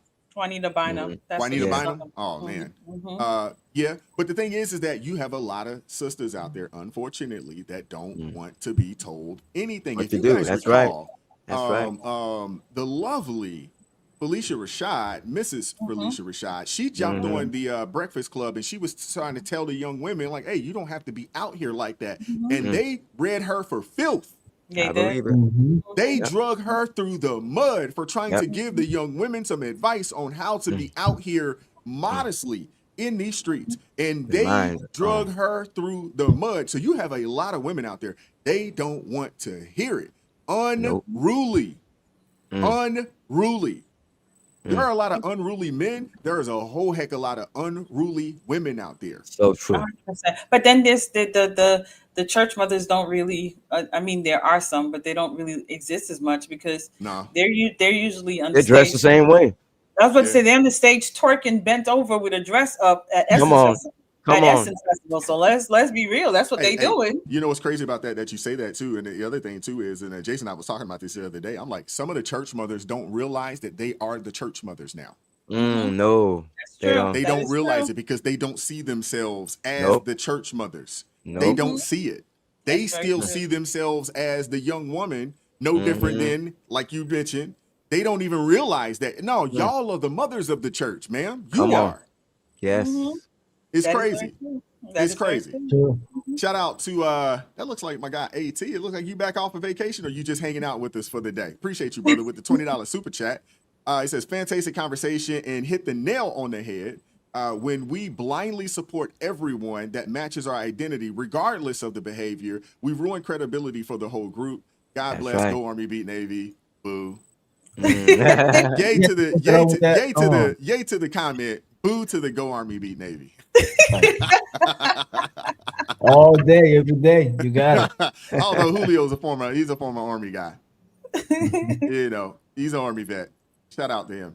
Shout out to Pure Growth with the $5 super chat. Says she couldn't get attention when she was a student. Now she demands it from her students. Lord Pure have growth. mercy. Pure growth. I'm gonna tell you right now, pure growth hit the nail on the head. Nail Because on usually head. the ugly duckling, quote unquote, and that's what I'm gonna call it, the ugly duckling, the person that was not the most popular in school. Once you get into that They part go and you have buck grown wild. into your body or Buck you've wild. purchased your body, Well, it looks like she purchased Either that. way. or when you get all this stuff, now you Buck want wild. everybody to see and you want everybody to give you that attention that you never So got true. when you were a kid. That's it. Good job. Good job. Mhm. She probably got some students sliding on her DMs too. Like Absolutely. Mhm. that's Yeah, crazy. ain't no She doubt probably got about some it. She's parents- got some students sliding into the DMs. Yeah, There's no and some doubt parents too. about it. Parents too. Now Yeah. she's Some only parents. she's teaching 8th grade. Now imagine if she was teaching 10th grade, 11th grade, and she was around, you know, because That's some of these dudes look like grown men. That's They right. Some of these 17, 16, 17-year-old dudes got full beards and everything, Right. look like grown men. Yep. Yeah. Mhm. Now they still asking mom and dad for money, you know, because Mhm. Lord knows mine was. He was Still looking living like at a home. grown man, but still hitting me up for money. Yeah. You know what I'm saying? Exactly. Although that's not the case anymore. I'm talking about back when he was in high school. Yeah. You know, I'm like, dude, you out here looking like a grown man. You need a job. Mhm. Yep. But I couldn't even imagine her being in high school teaching, dressed like that. Like, what are you doing? What are you doing? Can we bring back modesty? Seriously. Amen. Can we bring back Amen. modesty? Can we Go bring on, it back? good. Leave something to the imagination. Seriously. Everything isn't I for everybody mean. to see. Seriously. Seriously. The It's out of other control, thing, man. yeah, it is. It is way out of control. The other Yeah. thing too is that I want to talk about the churches because, you know, we talked about the church mothers, but there's a lot of women that go to church and they're distractions. I've witnessed it. trust me. I've witnessed it myself. yeah. You know, you come to church and you got these super skin tight pants on that look like pants that you probably had on at the club the night before. Yep. And you just slid those things back on. You in there with the super tight dress. You sit down and half your butt cracks out. Like, come on, man. Yep. It's Come happening. on, man. Like you shouldn't. This isn't. But I also need. But that's when the mothers at the church are supposed to pull That's you right. up. That's You know, right. they're supposed to pull you to the side and say, hey, nah, Mhm. hey, we want you here, but let me teach you, what modesty is and show Yes. you, okay, Yes. this is what is acceptable.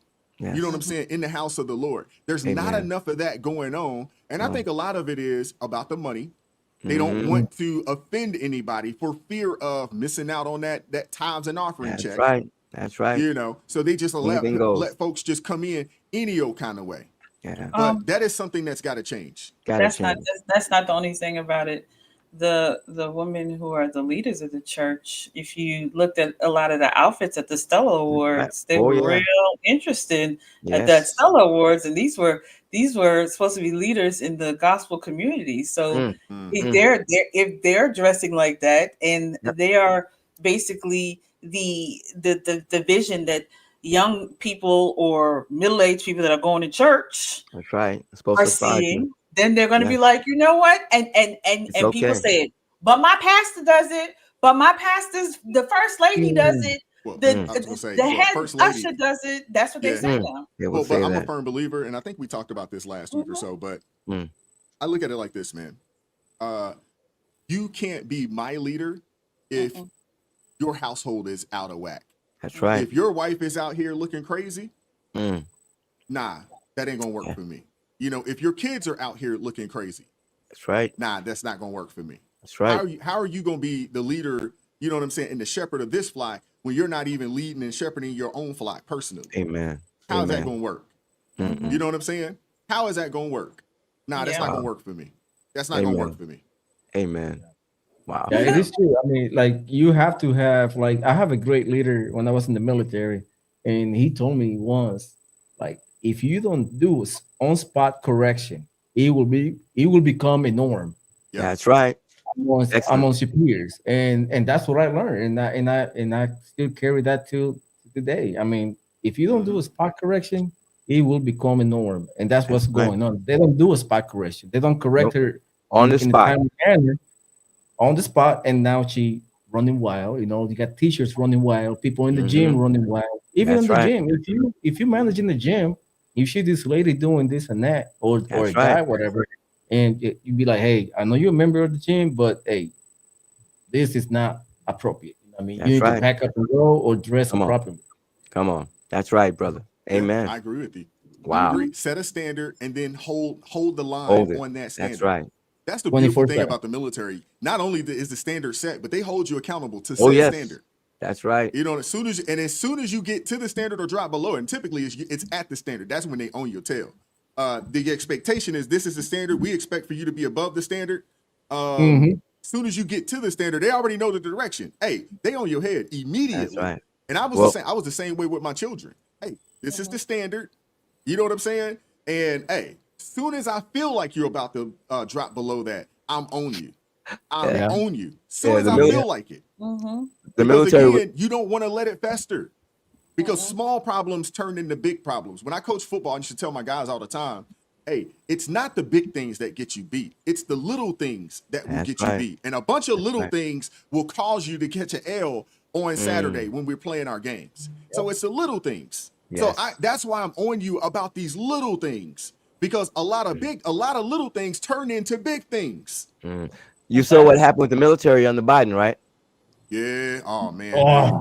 Man, Start with Obama too. now you know how they have to undo that stuff now. I mean, you have she's Start with Obama.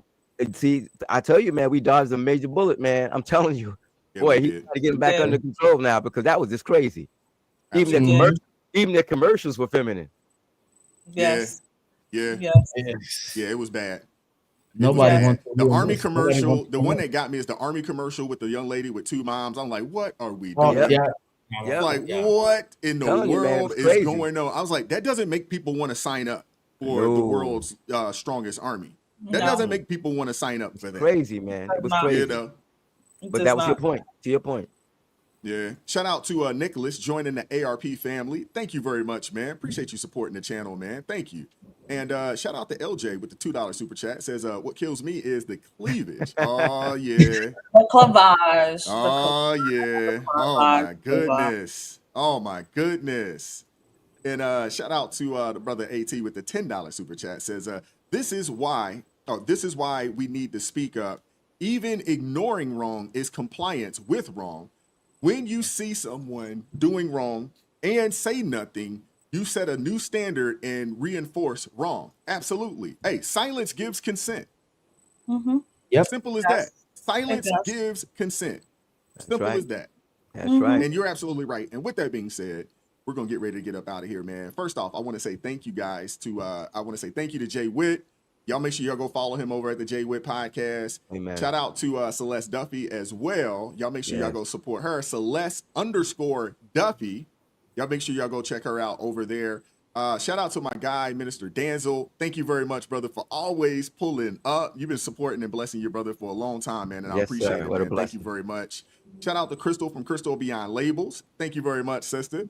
Appreciate you pulling up as always, being a blessing to the channel, being a blessing to the show. And last but not least, shout out to the brother Julio, man, pulling up first time. I hope you enjoyed yourself pulling up, hanging out with us for a little bit. I love it. Appreciate you, man. Y'all make sure y'all go check him out at the X-Ray Podcast. It's on YouTube. Is it anywhere else? Yeah, we are on YouTube. We are on TikTok. We are in Amazon Music, Spotify. You can find me everywhere. X. We all over the place. Outstanding. Outstanding. We did drop the link in the chat. So some of my folks, they should have that. Blues, if you could run all of the channel links in there for me as we get ready to wrap up, man. Hey, long weekend. Be safe out there. Long weekend. Please be safe. Enjoy yourself, but be safe. I told you guys the other day, hey, no ARP in the morning show all next week. I'll be on vacay. So we'll be back at this thing the following Monday, September the 8th. We'll be there. And before I go, I want to make sure I show some love to LJ. Her birthday is over the weekend. She is celebrating her birthday month. Birthday month. Let's make sure that we show LJ some love before we get out of here. Happy birthday to you, sister. Enjoy your day. Don't go too hard. I know how y'all folks out in Texas are, man. Sometimes y'all like to go a little too hard. Y'all go too hard out there. You know what I'm saying? So don't go too hard, but enjoy yourself, man. Month. You said enjoy her day. LJ, enjoy your month. The entire month. Yeah, LJ's birthday, if I'm not mistaken, I think it's the 31st. I think it's Sunday. So y'all make sure y'all wish LJ a happy birthday. And shout out to all my blues. She said, "Thanks, guys. I only drink wine. Well, don't go too hard." And I know how y'all mamas out there with that boxed wine. I know how y'all do.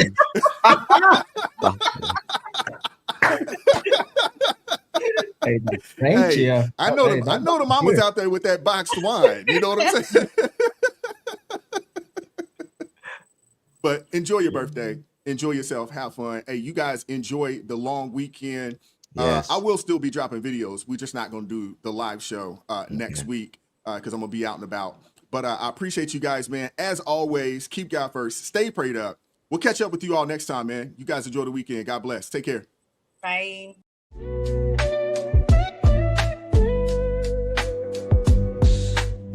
Vibes